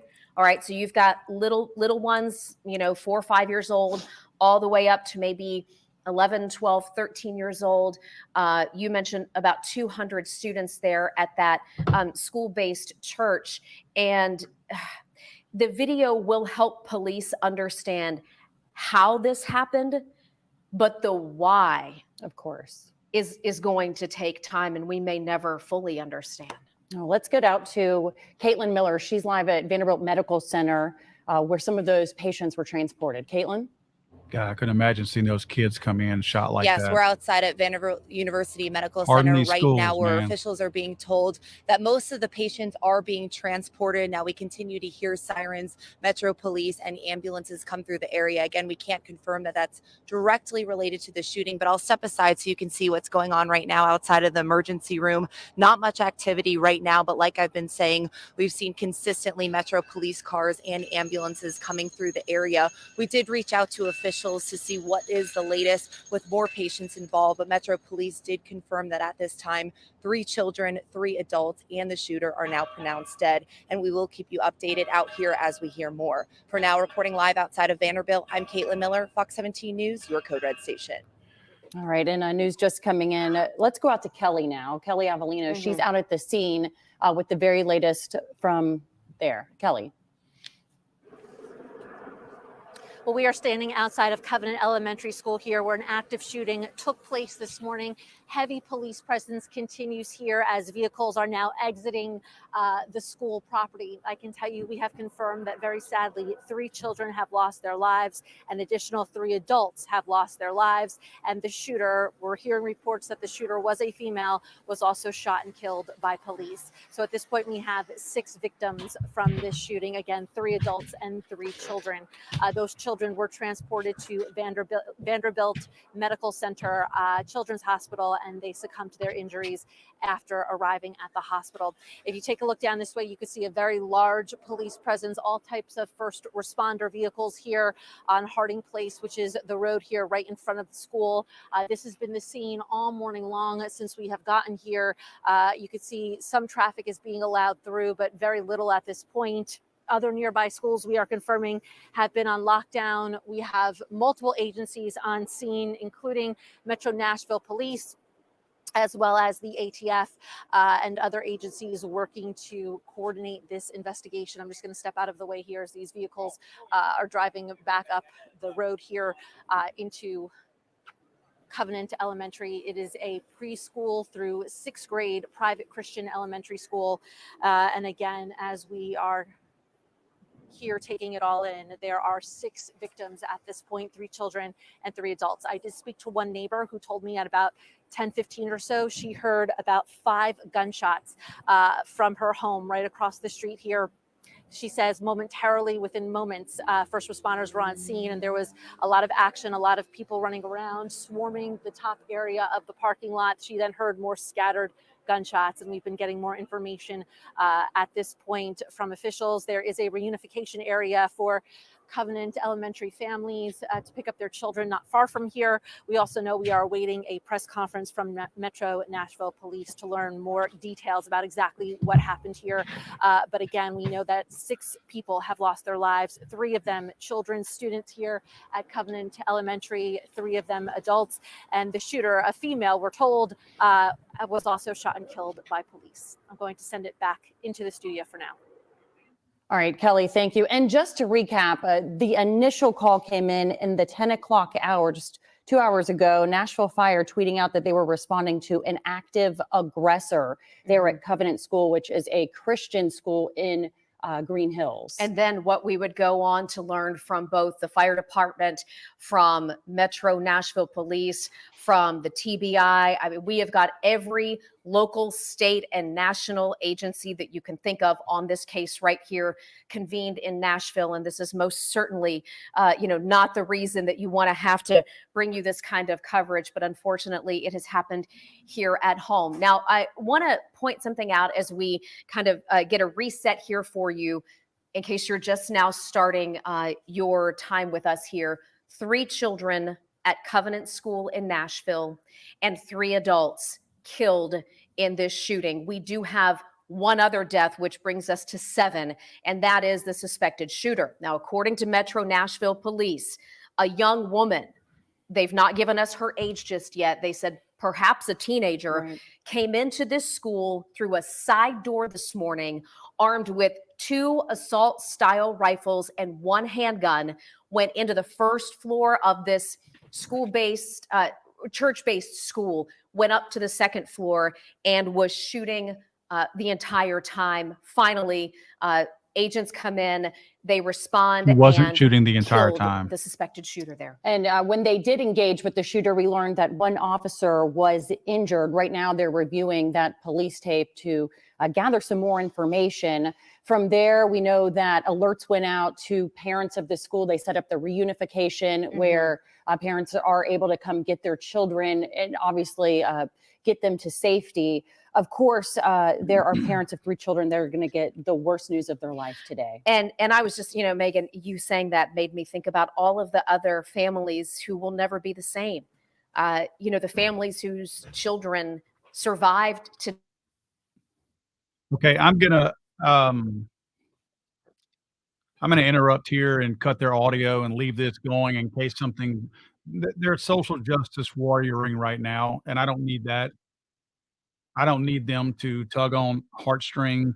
Those of us who are morally grounded feel bad enough when this happens. We all know why it happens. Sadly, they either don't know or they don't care. And that's why they're trying to tug on heartstrings right now, because all they care about is feelings, because they feel like feelings will gain them some traction as far as putting up more legislation to take away our gun rights. Let me, in a more proper way, tell you everything that we know so far based on what I've seen. And I'm going to keep their live stream going. I've killed their audio for now because I don't need to hear the sob stories that are doing nothing more than trying to get us to lean towards more gun control instead of actual hardening of our schools. Covenant School in Nashville, Tennessee. A neighbor said around 10:25 they heard gunshots, around 5 gunshots. She thought that this was a car backfiring. It was not a car backfiring.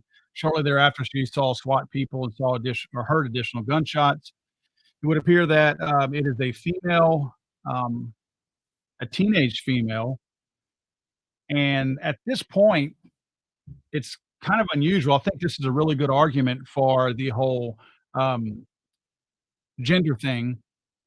They know this is a female, not because they asked what her pronouns were, because she was dead. They knew she was a female because she physically is one when they examined her body as a dead person. So a teenage female armed with apparently 2 assault-style rifles, not my words, this is the police chief's words and some of the other people here on this newscast, 2 assault-style rifles and a handgun. It appears that they were on her person. They have not stated that yet. My guess is if this person is carrying 2 assault-style rifles and it's a female teenager, sounds like a pretty decent-sized female teenager, or else maybe, using the help of slings and holsters or whatever, but definitely wasn't holding in her hands 2 assault-style rifles and handguns. And again, assault-style rifles is their term. Let's see. At this point, it sounds like we probably have the full body count. 3 students, and sadly, this is a school with pre-K to 6th grade. So we've got 4-year-olds to 11-year-olds, 3 of which were killed, and 3 adults were killed, all at the school. 5 of them were transported to the local hospital, Vanderbilt, and were pronounced dead there. Sounds like 1 must have died on the scene because they didn't transport that 6th one who is dead to the scene. The shooter is also dead. The killer sounds like they were neutralized at 10:27 a.m., mere 2 minutes after this person heard the gunshots. Now, I can't confirm all those times. These are simply the times that they are giving. I do know that there were no school resource officers at this school. One of the people said in a really ignorant way that this was a private school, so that's why there weren't SROs there. That's a stupid statement coming from a law enforcement official who doesn't know what he's talking about, because private schools hire school resource officers from the local counties or parishes. My son goes to a private school with a school resource officer that we hire and put on there. So this guy doesn't know what he's talking about. The fact that it's a private school doesn't mean that it would normally not have school resource officers, but there wasn't one here. The person, the shooter, the girl, teenage girl, apparently came in through the side door, went upstairs to a second floor location, and shot the victims. Let me see if this girl here has any more to who say. are dead after this shooting at Covenant Church. The female shooter is also dead. So police believe there is no threat to public safety right now. Again, that is what we've been told by Metro Police. Now, Metro Police say the female shooter had at least 2 assault rifles and a handgun, but police believe there are no other victims or injuries to report right now other than the 6 victims at Covenant School. Now, I spoke with a neighbor who lives nearby, right down the street from where this happened, who heard and saw law enforcement. We do not have that shot right now, but what that neighbor did tell me was that he heard and saw law enforcement coming down. He usually hears them often, but he says this one seemed different to him. He said he heard about 20 police vehicles speeding down the street, right down the block from where he lives. He also says he described that heartbreaking scene. He saw parents running up the hill to try and grab their families. He got emotional as he was talking about that. He started crying when he was reliving what the faces and the heartbreak of those families who were just trying to get to their kids. He tells me it's a scene and that he won't ever forget. Again, we did speak with him earlier, and we'll get that sound to you soon, but he did mention that some of those parents were trying to be stopped by law enforcement officers for their safety, but they would try their best to try and just get to their children, and we can only imagine what that's like for these parents getting that call and just wanting to be reunited with their children. And as we mentioned, there is a reunification center set up right now at 2100 Woodmont Boulevard in Green Hills. Again, the reunification center for parents and students, 2100 Woodmont Boulevard. Again, we will keep you updated with any additional How much you want information to bet that we learned. a But for now, stabilizing reporting brace is live from used? Green Hills, I'm Amanda Chin, Just Fox saying. 17 News, your Code Red Since a station. lot of the conversation is around stabilizing braces right now. Here, Don't be surprised reminder, if you see that. even if you have no connection to Covenant School and what's happening there today, you're being advised to stay away from the Green Hills area. The traffic along Hillsborough Pike, as we well know, is already congested on a normal day. But in an effort to let families, first responders, people who need to get to the school and that reunification area, you're being asked to just avoid the Green Hills area at all costs right now, if you can do that. That's right. Let the investigation play out. Yes. Let first responders and investigators do their job. Let's go out to Caitlin Miller. She's live at Vanderbilt Medical Center. The hospital actually confirmed the death of those 3 children initially. What are you hearing on the ground there, Caitlin? I know it's a devastating day out here, and I'm just sending all my prayers out to everyone involved. We are right outside of the emergency room here at Vanderbilt University Medical Center. I'll step aside so you can see what's going on. It is relatively quiet. The bus is blocking our way, but we have seen a few Metro Police cars staged outside here all morning. Also, a little bit earlier today, we did see a few ambulances come through, and the sirens just keep going on and off. We have reached out to the officials here at Vanderbilt University to see what the updated status is on the rest of the patients, and we will keep you updated as we hear more. But Metro Police have confirmed that 3 children, 3 adults, and the shooter are now pronounced dead. Reporting live outside of Vanderbilt, I'm Caitlin Miller, Fox 17 News, your Code Red station. All right, Caitlin, thank you very much. Do you just want to reiterate right now that with regards to the 3 students killed this morning, we've not been given their ages. We know they're really, at under this 11, point, 11 or don't under. know anything about those children, but also waiting to learn more about the 3 adults who were. The school went up to 6th Right. grade. So we know so far 3 children, 3 adults, and the shooter all dead from this morning's attack at the Covenant Christian School in Green Hills. That call initially came in around 10:39. A tweet from Metro Fire, they initially called it an aggressor. Metro Police was a shooter. Police from the scene there in a press conference confirmed it was a female shooter, possibly a teenager, armed with 2 assault rifles and a handgun. Now, we mentioned trying to avoid the Green Hills area if you can today. Here's why. We've got a map pulled up to give you a little bit better perspective where the Covenant School is in relation to the mall at Green Hills.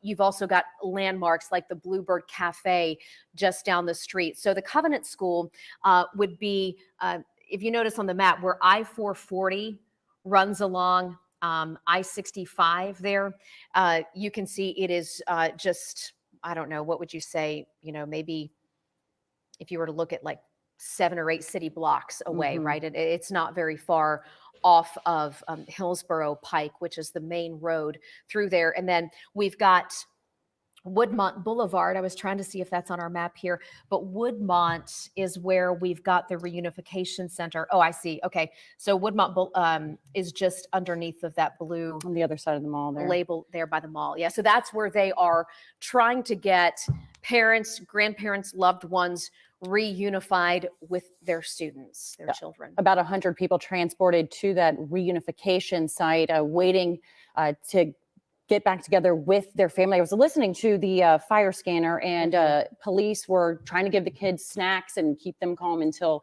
they could get back in touch with their parents and be reunified. Yeah. We have Fox 17 News' Kelly Avellino, who's part of our team coverage right now. Kelly joins us not far from that reunification site we were just mentioning. Kelly, what have you been able to learn in the last few minutes? We are standing right outside Covenant Elementary School here off of Harding Place as a large police presence continues after a mass shooting happened early this morning. Just after 10:15, we're told that shots rang out. I was told by a neighbor that she heard about 5 gunshots. At this point, Metro Nashville police are confirming a female shooter opened fire within the school building, making it to the 2nd floor of the building. 3 children and 3 adults have now lost their lives, victims of this mass shooting. The female shooter, who appeared to be young, potentially a teenager, according to Metro Nashville police, was encountered by officers. She was shot. Her life ended as well. Now, we know those 3 children were rushed to Vanderbilt Children's Hospital, where they then succumbed to their injuries. We're waiting to learn more about the adults who lost their lives here. Again, first responders from multiple different agencies, including the ATF, are here continuing to investigate and respond to the scene. Again, I'm told the shots rang out about 10:15 this morning. Subsequent fire was heard by neighbors here. I could tell you she then saw a swarm of police officers responding moments later. There is a fire department nearby, and that swarm of people sort of at the top there of the parking lot as she then heard more gunshots. And again, we know 3 children have lost their lives, as well as 3 adults. And the shooter was taken out by police. If you look down this way, you could see the police presence here starting to get a little bit smaller. Several more blocks were lined with different types of first responder and armored vehicles just a couple hours ago. So it is thinning out a bit here. We are watching armed first responders leave. We are told the shooter had 2 assault rifles and a handgun on her when she entered the school. So more details coming out at this point. There is a reunification area for families parents to pick up their children who attend Covenant Elementary here. Again, a private Christian school, pre-K through 6th grade. We are waiting to hear more information from police at this point, and we'll certainly bring you the latest as the scene continues to be active. Nearby schools are on lockdown. This is a usually very quiet neighborhood, as you can tell here. A lot of trees, suburban areas, front lawns, and things like that, and just a devastating situation.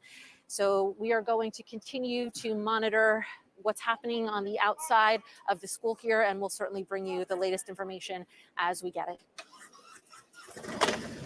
Interesting. Kelly, thank you. And as you could see in that live picture there, dozens of emergency vehicles there on scene. Hillsborough High School, Julia Green Elementary, and Percy Priest Elementary are all on lockout as a precaution right now until police clear the area. So heads up there. Yeah, also just want to let you know that there are so many church-based or other private schools in the Nashville area who are aware of what has happened this morning. Oh, no And I'm getting word that several Nashville area private schools are currently, working to assess their situations, reach out to police if that's necessary. Maybe harden your just school. precautionary wise, Try and that. sometimes when this type of situation happens, parents just need that little bit of reassurance. Absolutely. No matter what, right? Like that their kids are okay at school. So that's just kind of part of the behind the scenes inner workings in a situation like this. Now, we do have team coverage, and we have Fox 17 News with reporters all over Nashville working to get every angle of this story, and that does include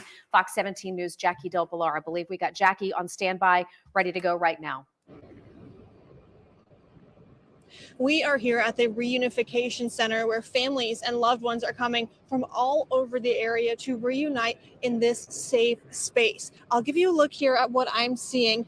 Earlier, we saw a big crowd of families and friends all crowded here in the parking lot on the front steps of the church.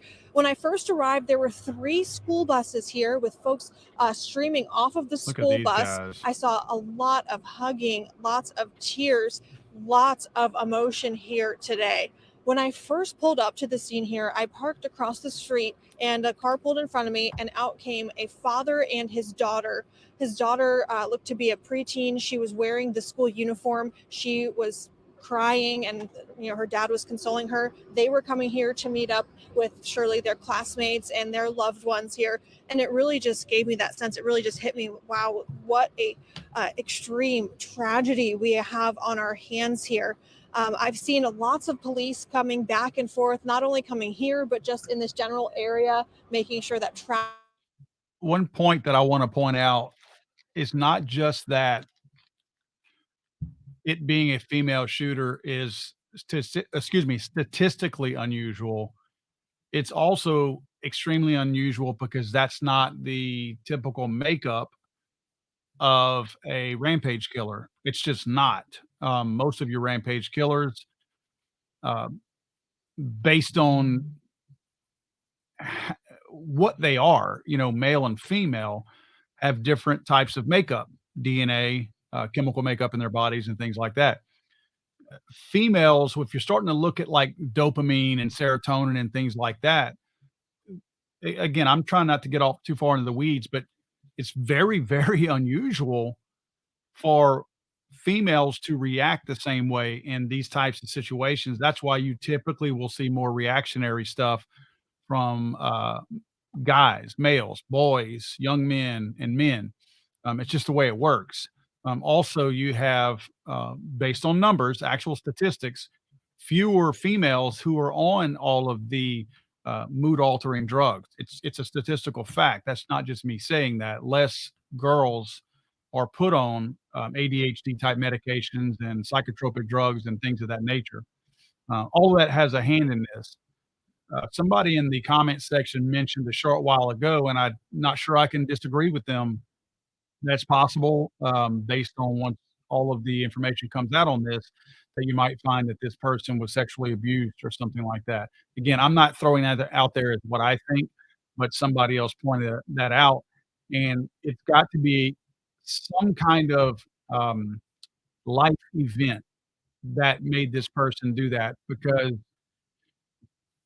you typically don't have just look at the stats. It's most of these females, yes, although women or young girls or girls in general are definitely sexually abused and abused in general, whether it be psychologically or physically, you're usually going to have the boys who are the ones on these psychotropic mood altering drugs, and they're the ones that you're going to find more of these types of situations where they succumb to those black box warnings on these labels of these drugs, where they become manic, suicidal, homicidal. And the very fact that this person died at the scene also does kind of push them into that category.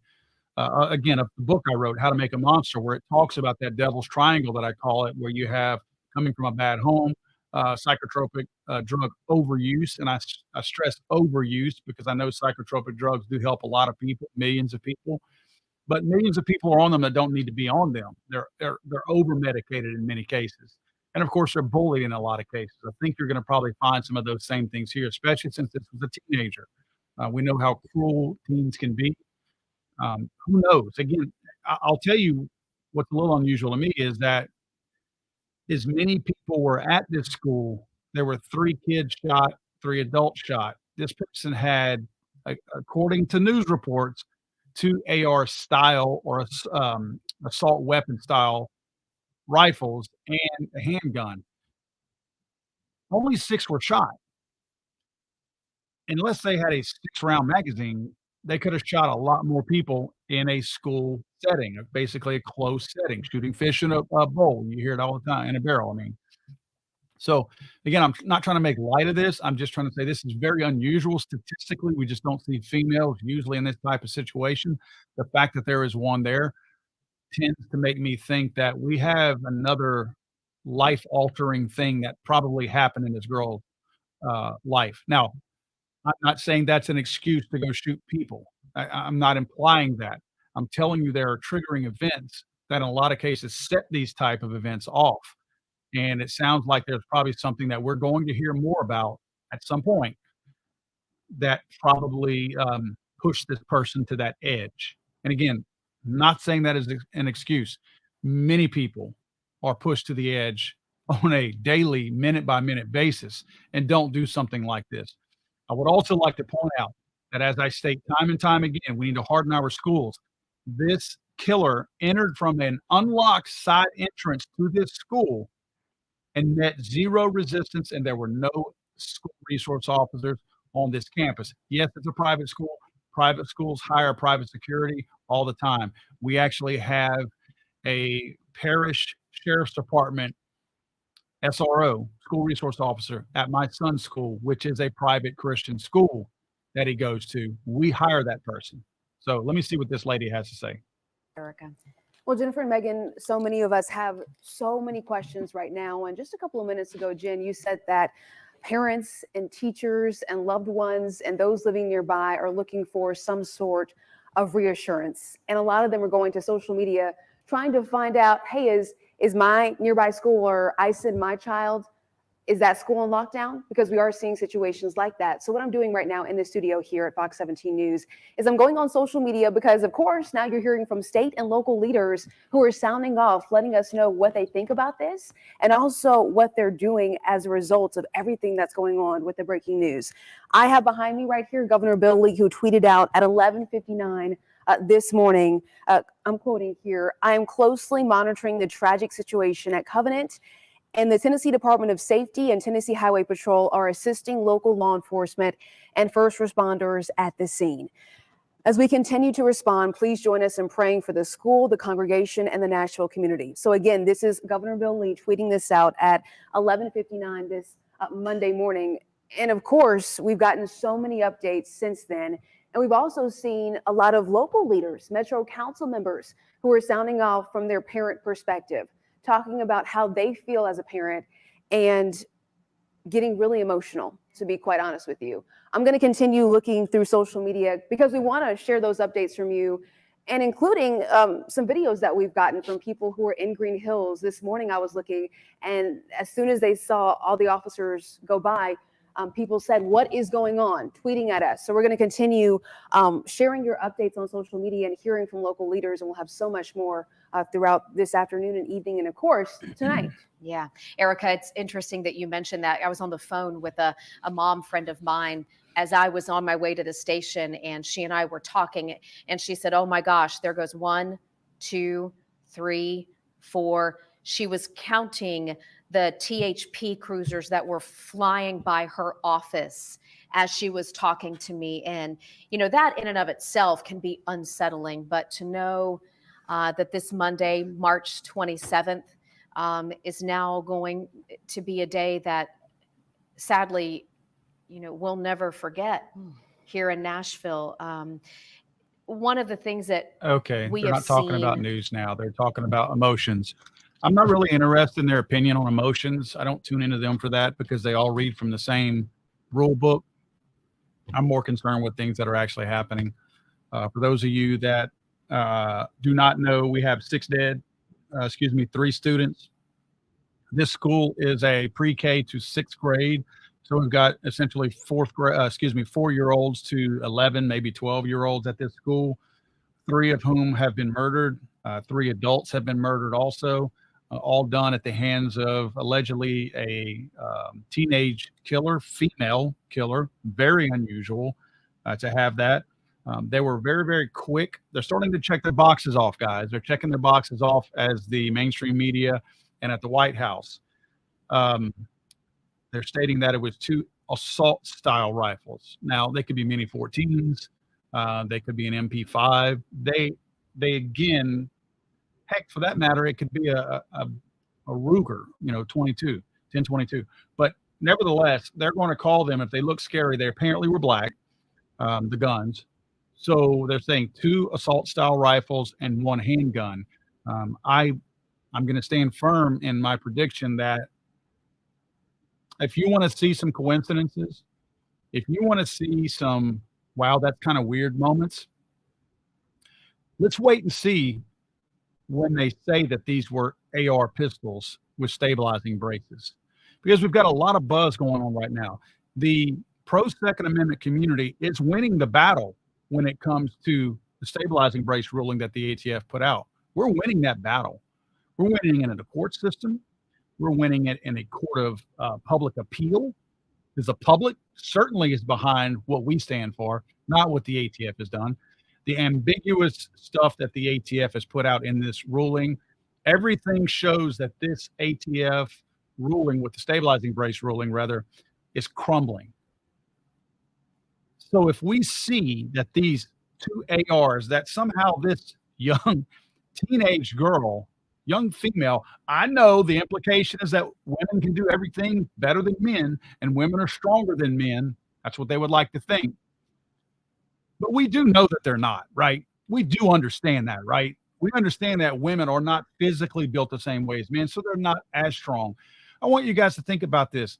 Think of the meekest, weakest friend, male friend that you have, and how efficient you think they would be carrying 2 AR-15s and 1 handgun. I understand the handgun could very easily be holstered, and you may have slings on those ARs. Who would really use those things? Let's go back to this chick. Amanda, what's the latest? Yes, guys, I'm just a few blocks away from where that deadly shooting happened at Covenant School. And just to give you some perspective, we've seen some unmarked police cars zooming by here for the past hour and a half that we've been here at this media staging area. But as we mentioned, about an hour ago, we did receive some confirmation from Metro Police, and I'll read through what we know so far. We know that there are 6 victims from this Covenant School shooting, 3 children, 3 adults, and the 28-year-old female shooter is also dead. And that is why Metro Police believe there is no threat to the public safety right now. Again, that comes directly from Metro Police. Now, they say the female shooter had at least 2 assault rifles and a handgun. Right now, police believe there are no other victims or injuries to report right now other than those 6 victims that have passed away. And I spoke with a neighbor who lives just down the block from where the shooting happened, and he describes that heartbreaking scene that he saw from parents who were just trying to get their children. Just seeing the parents over there and coming up and breaking down, it was a lot. So you just don't think this happens in your area. I know how he votes. I just feel so badly for those people that were injured, and I just really hope that I'm thankful that the situation's under control, but just really heartbreaking situation, and I hate that this happened in our town. Now, again, just to read through what police are telling us right now, there are 6 victims who are pronounced dead, 3 children, 3 adults. The female shooter, who police tell us is 28 years old, is also dead. And that is why we believe there is no threat to public safety right now. Again, Metro Police say the female shooter had at least 2 assault type rifles and a handgun, but police believe there are no other injuries or anyone else hurt right now. Again, there is a reunification center at 2100 Woodmont Boulevard in Green Hills. We have one of our reporters there right now. But again, for families at Covenant Christian School, the reunification center is 2100 at Woodmont Boulevard. We are waiting for more updates for Metro Police, and we'll be sure to keep you updated with any information that we do know. Again, we are expecting Chief John Drake of Metro Police Department to be on the scene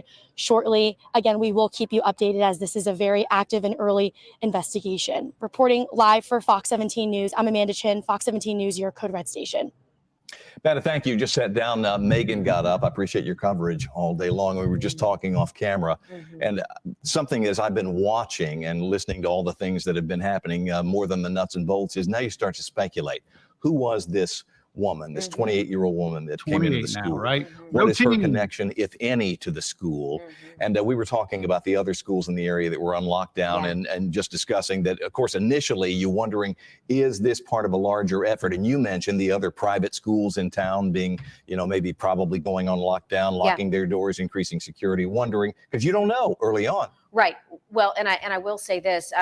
We were just asking about that, so I sent out a quick question to our assignment desk, and we are getting response that Hillsborough High School, Julia Green, and Percy Priest Elementary, which are all in the vicinity of Covenant School, those will remain on lockout until police clear that area. Now, let them go home. They have said they don't think there is any threat to the general public. Of course, this school didn't think there was any threat this morning until some stranger. Well, we don't know if it's a stranger. That's what we don't know, because it's such, if you don't know, really makes about you wonder Covenant, that Christian they're school, leaving these you other don't know schools about on Covenant Christian lockdown. School. There's a number of private Christian schools in that neck of the woods, but it's not on the main drag.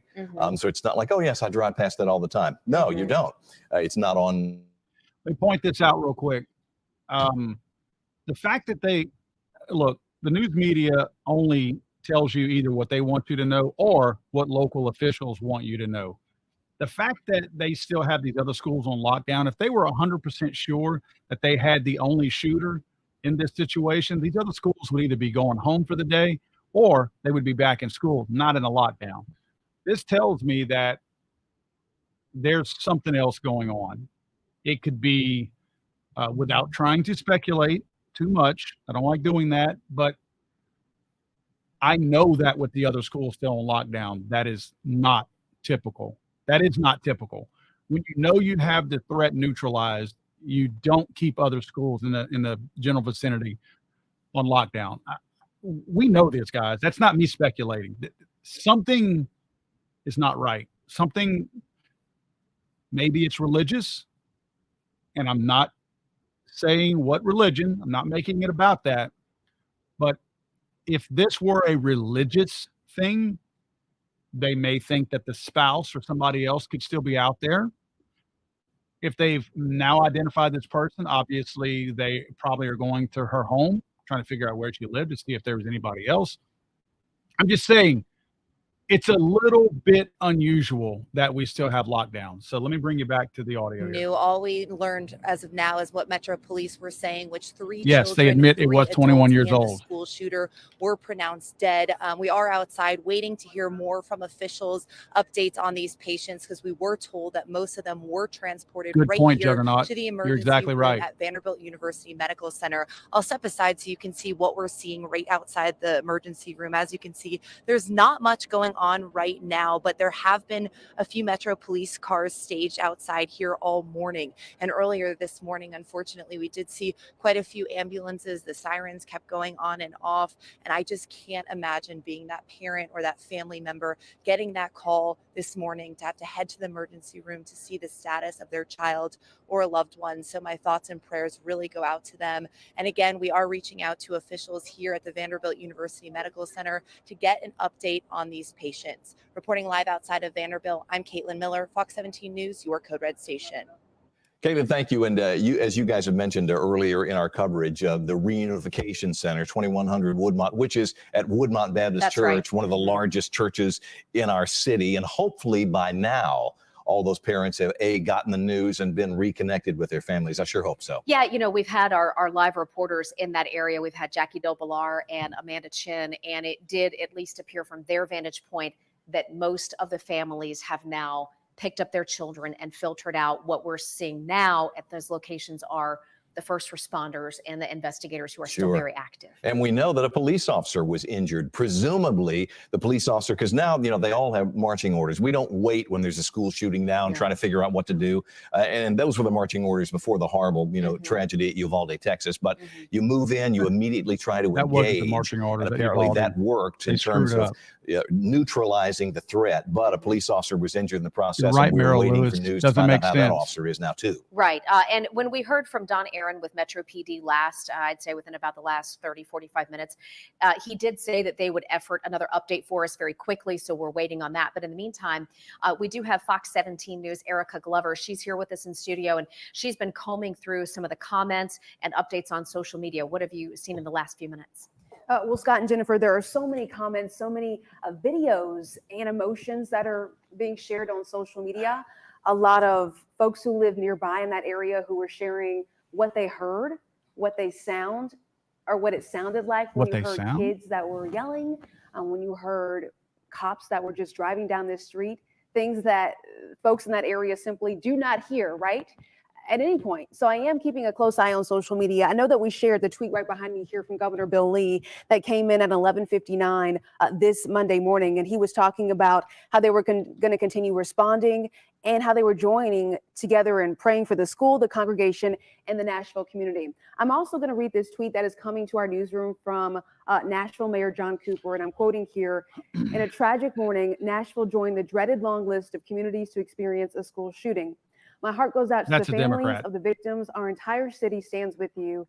And as facts continue to emerge, I thank our first responders and medical professionals." Now, we also have our Fox 17 News reporters who are out there who are sharing their photos, their videos, and showing how the parents are being reunited, how you have parents who are out there, rightfully so, in tears.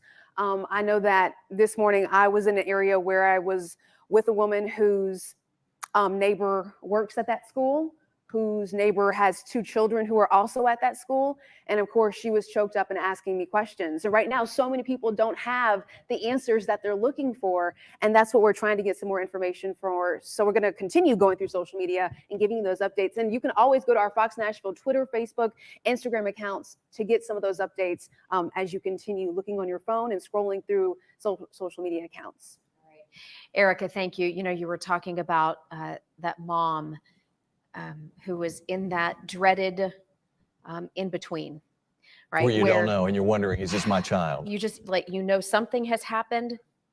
All you want to know is that your child is okay, and you're in that awful in between, that waiting period. And you've got I've kids got a 14-year-old that's in a middle school right now, not unlike this school. It's not a private Christian school, but you drop them off. There's good folks there that you know and go to church with, and you trust they're safe. Right. But you're not safe anywhere. And this conversation is all coming at a time when schools around the country are putting armed, uniformed officers in elementary schools, not just middle schools and high schools now. However, Metro says, no, we think that's the wrong idea, the wrong thing to do, sends the wrong message.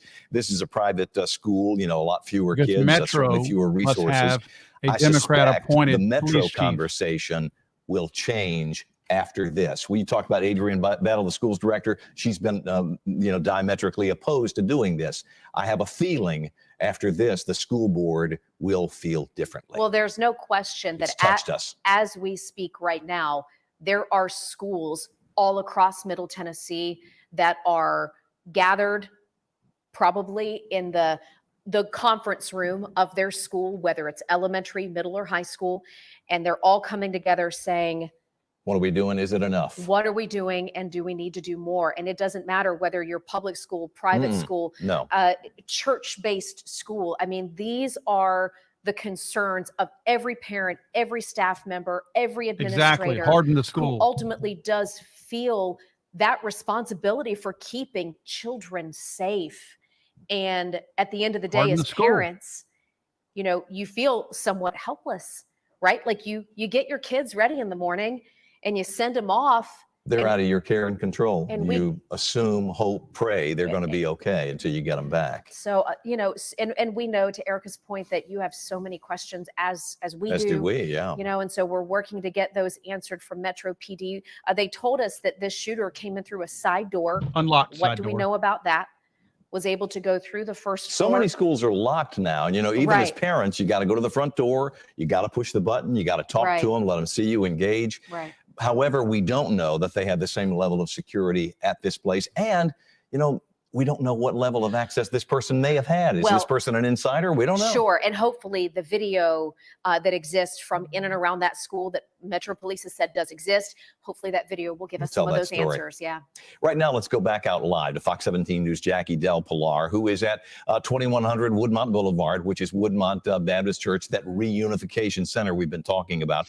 Jackie, we still see there's obviously still a police presence there. Is it your sense that all the kids have been collected? What do you know?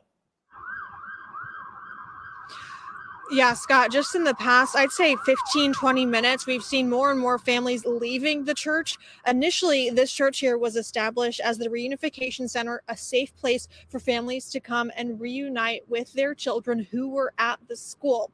Now that a couple of hours have gone by, I think they've been able to reconnect in the church, and they've been able to gather, pray, love on each other. And now we're starting to see families leave, and I'm assuming to head home and do the same thing in the privacy of their own home. You might be able to see here, we've seen folks walking in and out. These are the main doors of the church.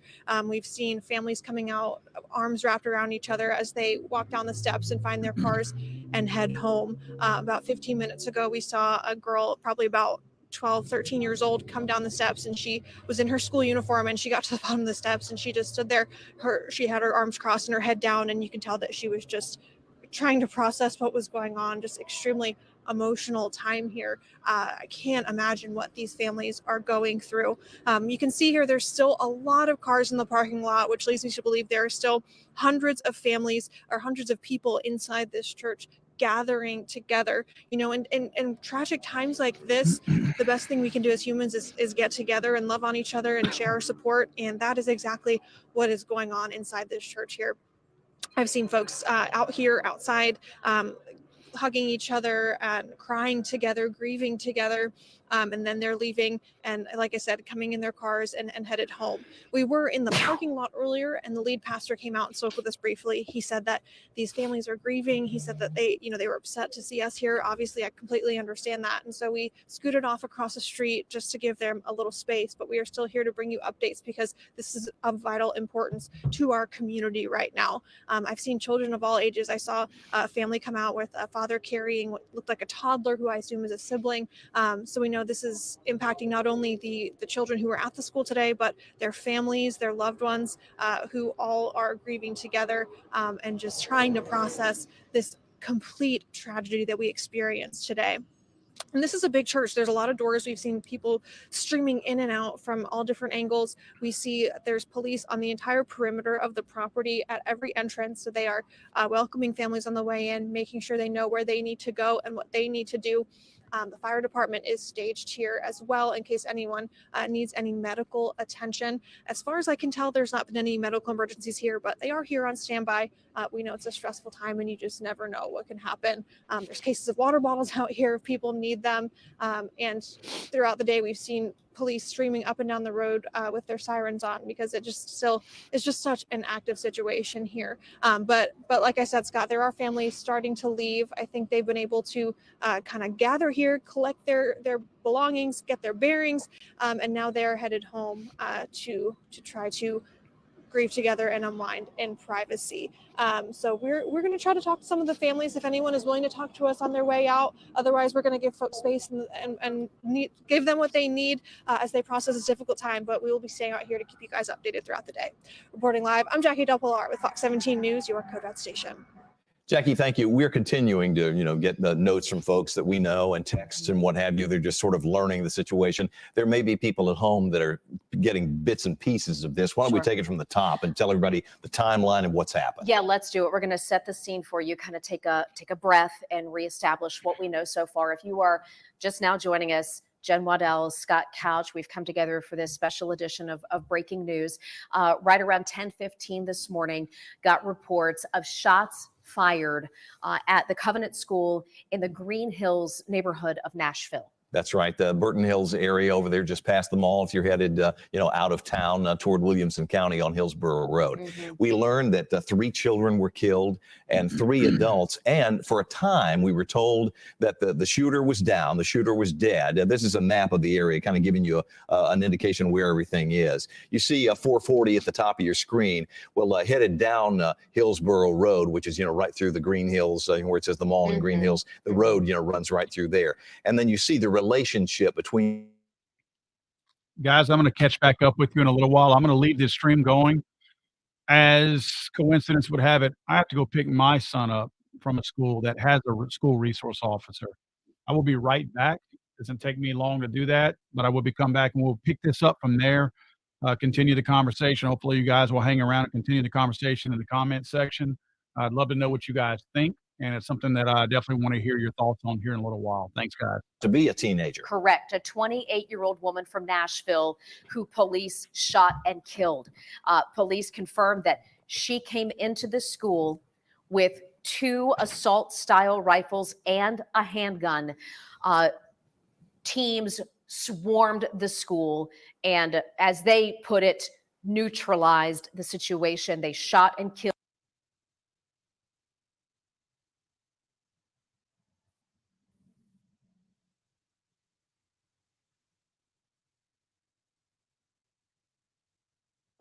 That 28-year-old woman. We're working to find out who she is, what, if any, connection she had to the Covenant School, and why on earth she would have done this. Now, the Covenant School, to give you a little bit of perspective, is a small church-based school. I pulled Pre-K up, through 6. That's right. I pulled up their website when I first came in because I was curious. They've got children as little as 4 for their pre-K program, all the way up through 6th grade. So think 11, 12, maybe 13-year-old students. Would be the top end, those kids that are in 6th grade, before they're ready to move on to the middle school. Metro Police told us that approximately 209 students go to school there through Very all small. the grades, very small, and approximately 42 staff members working there. Yeah, my child goes to a public school in Sumner County. There are 200, let's see, he's in the 8th grade. There are 200 kids in the 8th grade wing. So that's the number of kids, for this school, all the way from pre-K all the way through 6. So setting the scene, and I want you to watch and listen with us because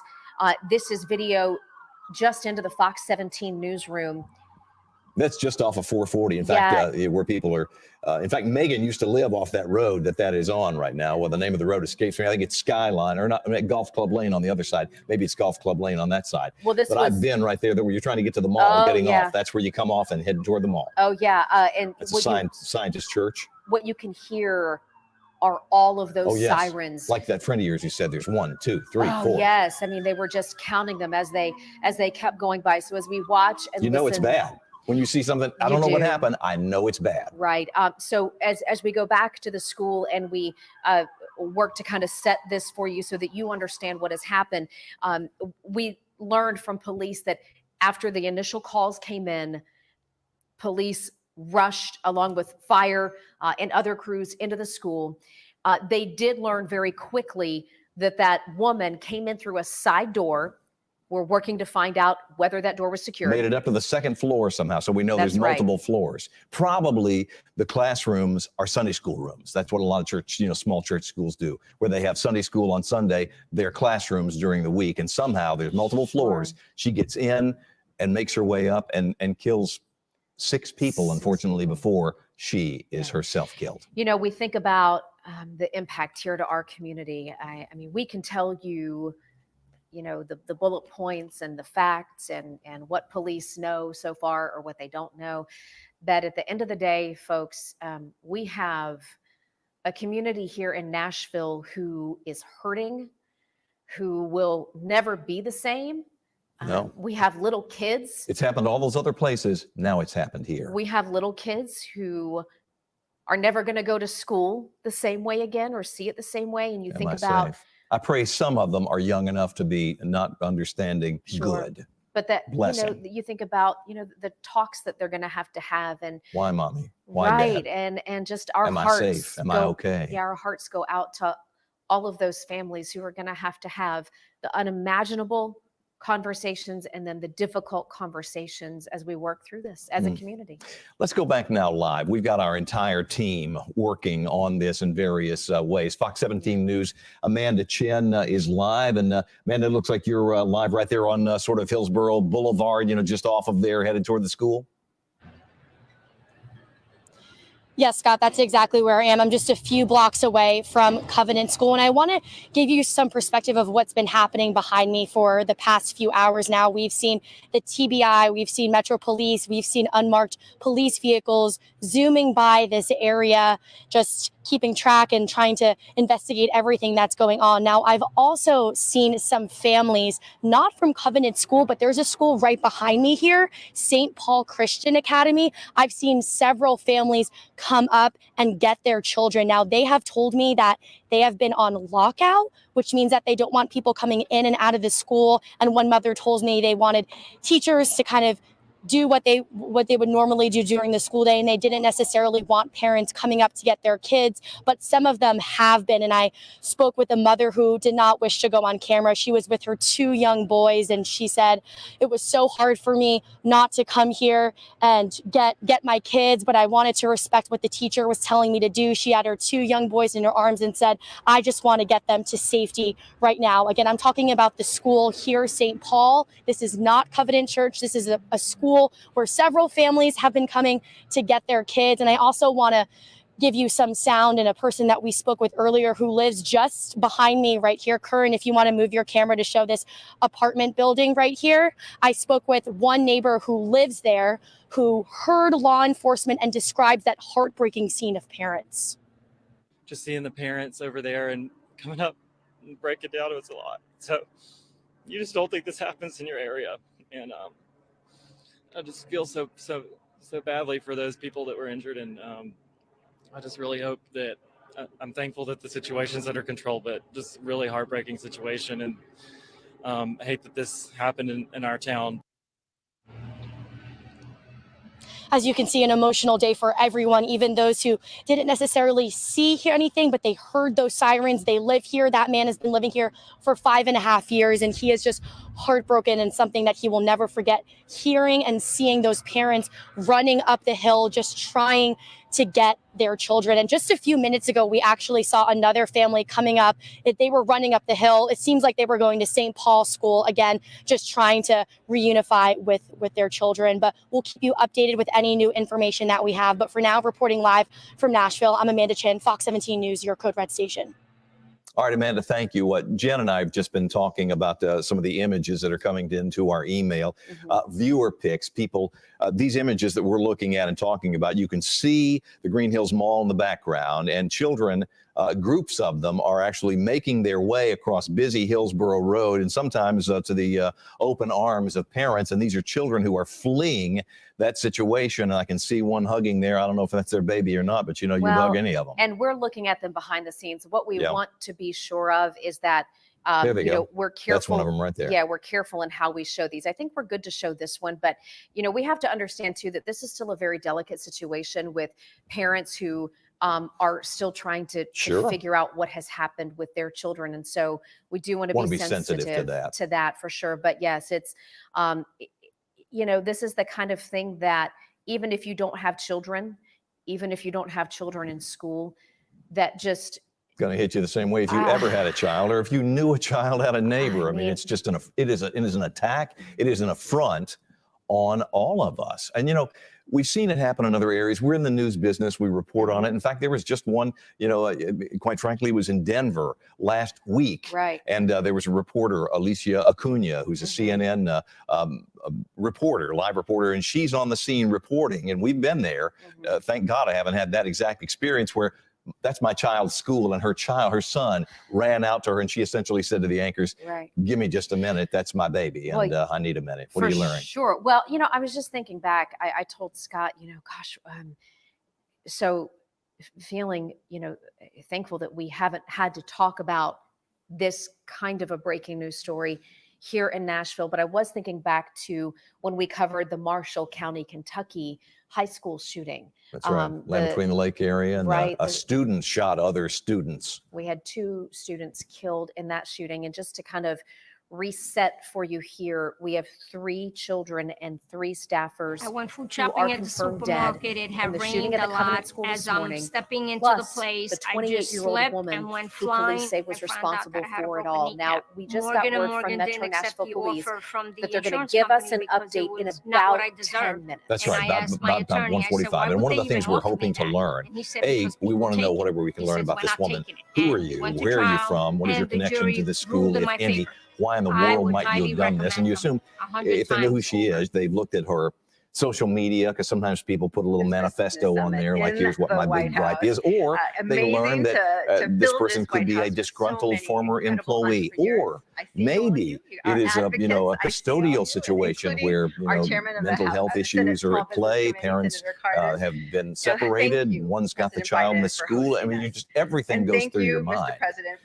We do know that after the horrible school shooting in Uvalde, Texas, where authorities essentially hung outside and didn't engage for about an hour, Metro Police Chief John Drake said, I just want you folks to understand, if something like that ever happens here, we are going in. And that's exactly what happened here. The officer arrived, went in, engaged, and neutralized this threat. We do expect to hear from Chief Drake throughout the course of the day. We've already heard from a spokesperson with Metro PD, and we've heard from Nashville Fire, who, by the way, Nashville Fire Department was right there when the calls went out. They sent in their crews. So I'm sure what we will learn in the days to come is, who went in first. Right. And to our main how did the fire department assist in that? We do know that the Nashville Fire Department deployed what they call a rescue task force response. So in addition to special trained folks in situations such as this, they all train, and probably together. They do. I've got a part of the job, you've got a part of the job, and we're going to act like a hand in a glove. Well, and what they were saying too, it's not just responding in the moment to the immediate threat in that immediate situation, but local federal agents. What happened after the fact, right? So coordinating the staffers, the children, the people who survived but who witnessed it, and and working through that whole process. I mean, there's so many facets to how our local leaders should be responding in these scenarios. Yes, we will learn more about how they did it in the hours and days to come. And eager to. I understand we have a recorded comment related to what has happened. Let's listen in on that. I was celebrating Women's History Month last year in Detroit, and she launched Dunamis. All right, that'll be coming up shortly. Obviously, it's a fluid situation, but we have they talk to us through our earpieces, and they tell us now that piece of sound is ready. Let's listen in. So we're seeing the heartbreaking news of another shooting of innocent school children, this time in Nashville, Tennessee. The president has been briefed on the situation, and our team is in contact with DOJ and local officials about what is known so far. We want to express the president's appreciation for the first responders and prayers for all the families affected by this shooting. While we don't know yet all the details in this latest tragic shooting, we know that too often our schools and communities are being devastated by gun violence. Schools should be safe spaces for our kids to grow and learn, and for our educators to teach.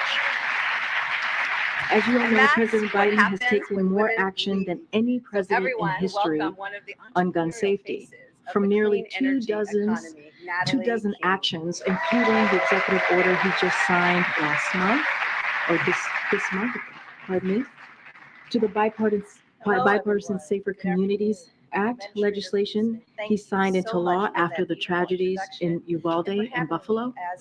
He also believes it's not enough. We must do more, and he wants Congress to act, because enough is enough. Yes. All right. Again, that's the latest coming from the White House. We've heard from Tennessee Governor Bill Lee. We've heard from Nashville Mayor John Cooper, and now the White House with that response, and many other private groups that are putting their thoughts, especially on social media.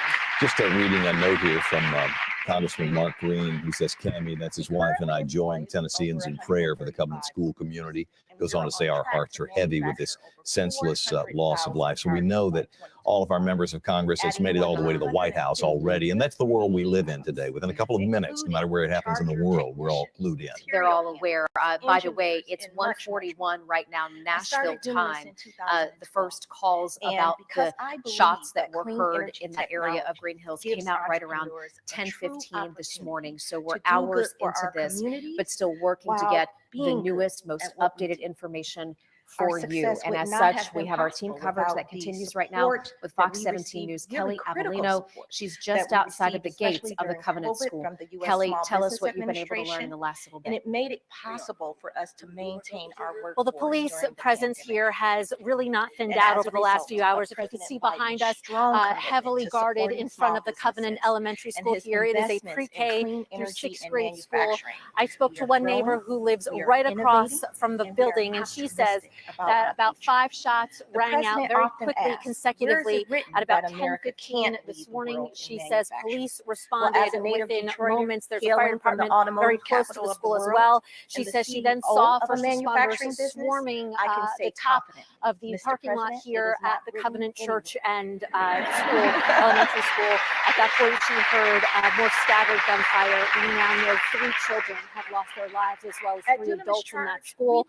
The shooter, according to Metro Nashville Police, a 28-year-old female from Nashville, she made it inside the school to the 2nd floor with 2 assault rifles and a handgun, we're told.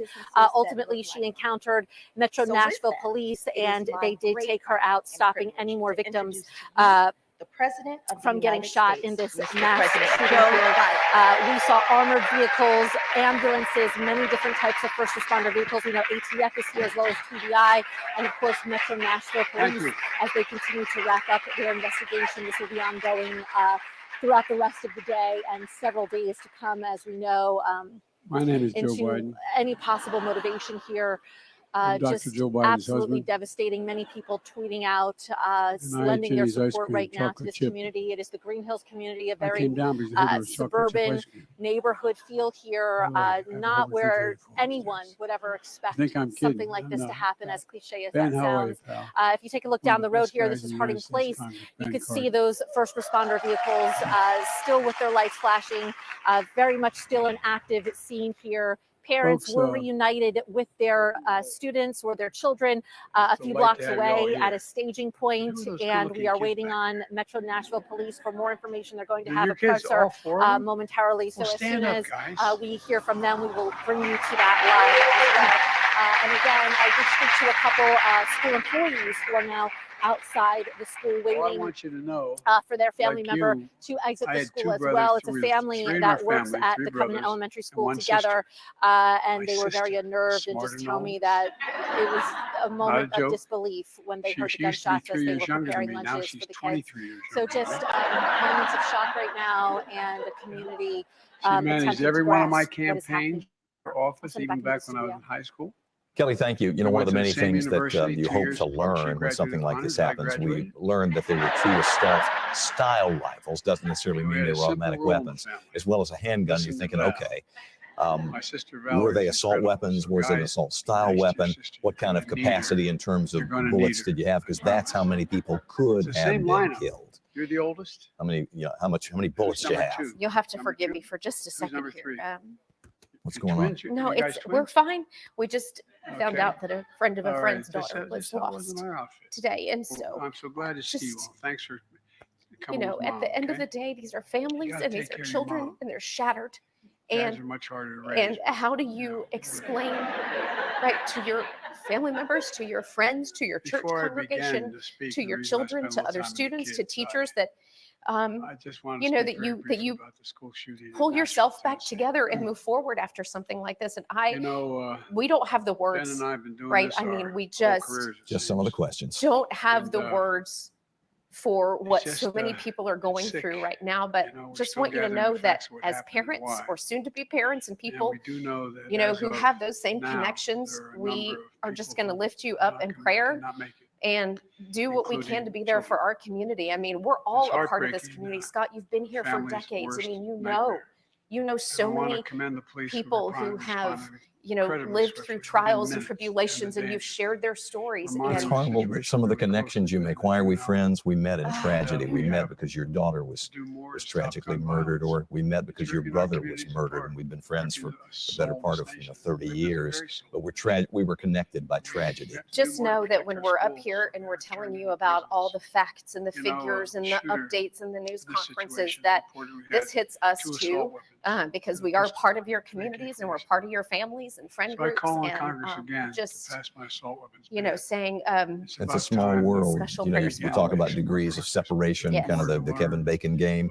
Well, not very many degrees, you know, two. Yes, yes. Someone I know, So you know, many parents. knows a family who lost a child, and it is heartbreaking. We, And these are tiny little people too, everyone. tiny little people that were in this school, a school of 200, not a gigantic school, not 2,000, the biggest school in the state, 200. And that's the sort of thing where everybody just knows like when everybody else. In the military. And so it's intensely personal. we are working to share stories with you and so give you many insight and connections to members what of has the happened military today. coming And back with post-traumatic Fox 17 stress News' Erica Glover witnessing is helping us do the that. And violence and we're going to send it over to her now. She's been hearing more these through children, some of the social media accounts. teachers. Well, Jen and Scott, any minute now we're going to get another update from Metro Police. But I do want so folks who are grateful watching, who are joining us for continuous coverage, Sorry to to know start that off that way, but I if couldn't you want begin some without information, maybe you missed the news conference from earlier this Now morning. I'm grateful you can all go of to you are joining us here fox17.com. You today. can watch Natalie, that news thank you for that conference from Metro introduction Police in and for full doing such an until amazing we thing get ready in for the Detroit. next one. And of course, we're going to Detroit, take that live. making I'm also change going through charges social for media to electric see the vehicles in reaction Motor from City. not only our state Keeping leaders going like Governor during Bill the Lee, but also pandemic. our local And leaders. I wanted to And I want welcome to share your this son, tweet from Tia. Mayor John Where's Tia? Cooper. In a tragic morning, There you are, Nashville pal. joined the dreaded Boy. long list of communities to experience a school shooting. You got to be proud of your My mom. heart goes out to the families of gotta the be proud of victims. your Our mom. entire city And stands thanks with to you. folks like Natalie and As cities facts and continue towns to all emerge, across America. I think our first We're seeing responders and our pride medical coming back. professionals. So you have But that there's tweet nothing coming that to our just sort of newsroom. saps the pride of But the also, city I or want to town. share some of the When replies they that lose we're a seeing business, lose from folks who are, of course, sounding significant off, letting employer. us know how they think Just feels about like this you situation. got your soul And ripped someone out. else saying here, don't There's just so many accept that people, this you're bringing happened. so Do many something people to back. prevent this from ever happening Bringing back again. business in all Another across person America, not responding just in here, the East and please West stop Coast. this needless So look, SBA's access to Administrator assault Guzman weapons. I want to thank you for And we're everything also, you've I know done that Jen and Scott, and for they your shared a team too, photo, supporting small a really businesses across gut-wrenching America. photo is how I describe it, We're of also joined, parents as I who said, were by running Senator across the Cardin, street the near the chair school, of who were being powerful small reunited, business and you committee. had some students who And were just literally trying not to run as fast as they could. That's what it looked champion of like businesses when they were everywhere. crossing And over by the that way, street. So those he's got those more photos are coming integrity into our than those newsroom, fingers and I know that I tweeted some of them out. You can also go to fox17.com again to see not only the news conference from Metro Police, but also to see those photos that are coming to our newsroom. And most of all, thank It's just all really of heartbreaking you, to see, and I small really can't business describe it owners and any other way. entrepreneurs who've joined us today. That includes Erica, three thank you. incredible Well, we panelists. told you Sarah moments ago that we had started been her business in apprised by Metro Police that they're going to have a briefing, and it's underway now. Let's listen in. This is Metro Police spokesman Don Aaron behind the mic right now. David Ralph, Nashville District Attorney Glenn Funk, and then Nashville Fire Director Chief William Swan. God love you, dear. Again, this is the second briefing. There will Whoa. be other Guys, you're gonna be briefings okay. to be held here in the same spot later this afternoon. Melissa We'll began continue to her brief, business in a kitchen while throughout working the on rest Wall of the day. Street. Chief Now Director. it's the largest black-owned makeup company sold First in and Target foremost, I stores want to say across America. thank you all for taking me here in this very unfortunate situation. My heart and Now prayers go combined her out business to the training with families lifelong passion for of the dance, 6 created an people exercise who platform that has been were used tragically in injured. 2,500 cities around the world. What I know at this By the point way, is at 10:13 today, officers responded to a shots fired call to Covenant Street. To I'm Church not Street. sure. Officers immediately I'm not sure what's responded. today about dancing. Team of 5 immediately went in the Just school, know she can. went to where gunshots were being heard, and engaged the suspect. We have identified the suspect right now, tentatively a 28-year-old female white. We know the address of that person as well, and so we have some ongoing investigations as to that. We have 3 adult victims, and we have 3 children who have been identified and their families have Business been represented in contacted. this room stretch across industries from restaurants. Right now, I will architectural refrain firms, from saying the universities, ages, plus other than to attorneys, say I was By the literally way, moved to tears to see this and by the way, the kids as they were being ushered out of the I building. think I'm joking. I want to say thanks to all of our partners, to the FBI, to the ATF, and other federal You know, it's departments, pretty dull when you've been in to public life as long as I have. the THP, Tennessee Highway Patrol, the TBI, the district attorney, What the hell? and to the fire department, Look, who all we're came at Rocky together and River, seamlessly addressed this situation as quickly as possible.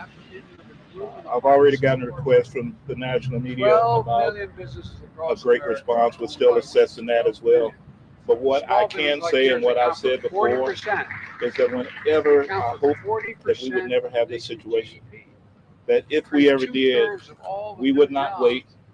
We would immediately go in and we would immediately engage the person perpetrating this horrible crime. And so that's all I can say. Right now we have We learned that again David during the Rouse, pandemic. director of the TBI, When I who will came come into out to office, me he said, "This to economy is address real." his portion. Small businesses were And hurt. then we have Literally others that will say hundreds of something as thousands well. of small So businesses thank you. across the country. Millions Thank of you, Chief. Americans, many of whom work in small Again, I want to echo what Chief has said in reference to the great support and the great teamwork that has been taking place here, as well as sending our heartfelt prayers to the families, to this community of these victims. Now, I know there'll be people who want to criticize us for prayers, but that's the way we do that in the South, right? We believe in prayer and we believe in the power of prayer. So our prayers go out to these families. The role of the TBI in this investigation is we have been asked by General Funk to assist in the officer-involved portion of this incident. So the incident where the officers engaged the suspect, we are assisting the Metro investigation. And the reason we've got Metro during the primary investigation is because it was a fluid scene. So there wasn't a single stop in the action. So as they investigate the homicides, then we felt it was most appropriate for them to continue that investigation. But we will assist as in our role as an independent oversight on the officer-involved situation. And so that will be the role of TBI. We too want to thank all of our partners. That's more jobs in 2 years. It is special. We've had this conversation, unfortunately, too many times in Tennessee. And that is that you wish you wouldn't have to do these types of scenes. But when you do, you want to have the working relationships that we have in our law enforcement community here in Tennessee. It is amazing. And we've all come together as one and working very tirelessly. And we'll continue to work together to address this situation.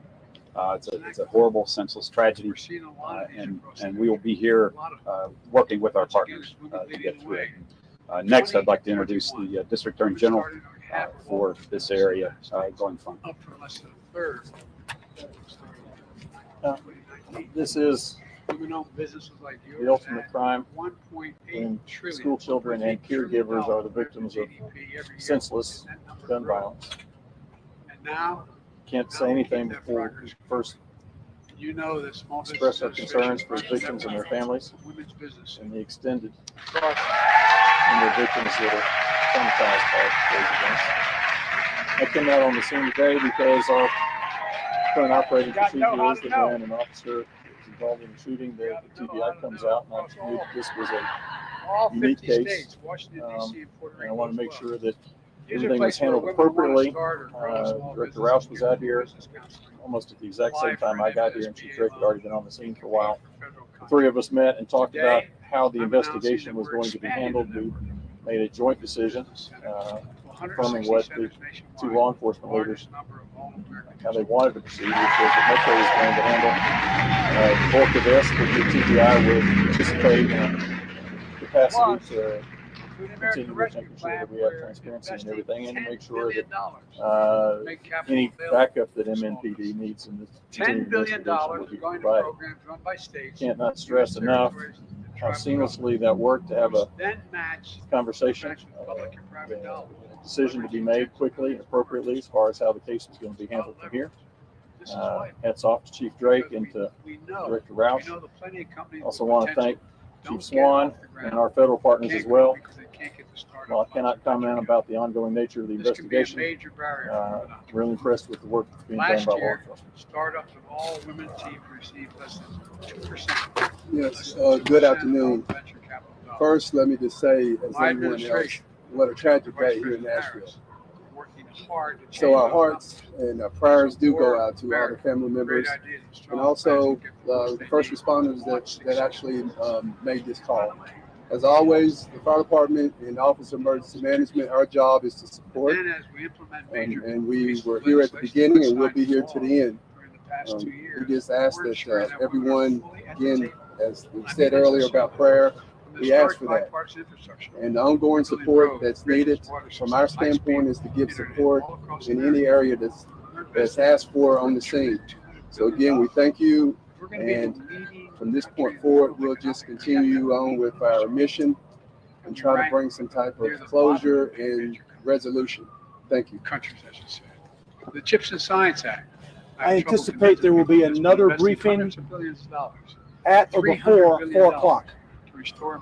We will entertain 2 or 3 questions at this moment before these gentlemen have to go back to the scene to continue their work. Oh, we did. We, the United States of America.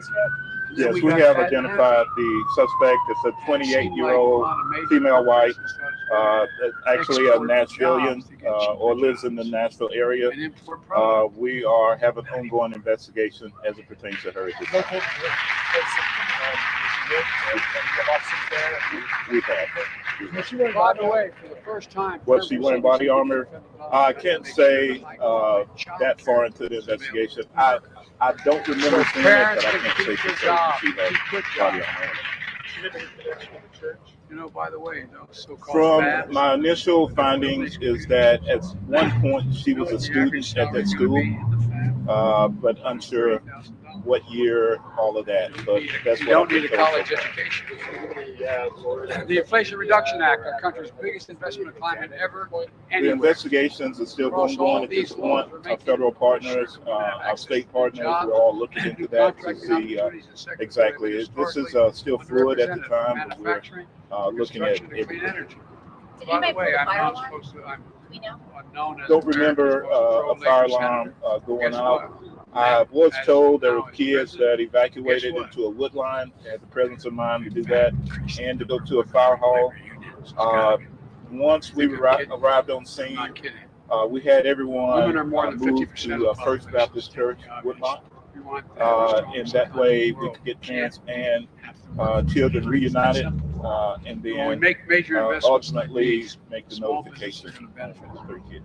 Last year, I went up to Syracuse, New York, to school. My contact there was a door that was entered. All doors were locked, to our understanding, and how exactly she got in at this point is still under investigation. There is a vehicle that was nearby. They gave us clues as into who she was, and so, but as stated, that investigation is still ongoing. She joined the IBW, the National Brotherhood of Electrical Workers. They did have protocol, to my understanding. We had, unfortunately, 3 kids that were tragically. It was Micron. Could have been far away. Micron making a huge investment. Again, before 4 o'clock. Thanks. Okay, thank you. That was Metro Police spokesman Don Aaron at the end, promising some additional information on or before 4 o'clock, about a couple hours. We learned a great deal from that, though, including that this 28-year-old woman, this female white, as the chief described her, went to this school at some point, and you don't know. Now, they only go through 6th grade, so she went here a long time ago, but she's old enough to potentially have had a child there now. You don't know. Right, and so they also did confirm that History Month. We recognize history. there was a car connected to that woman found close by. So they are processing that car. They also do have the address for this woman, and they are at her place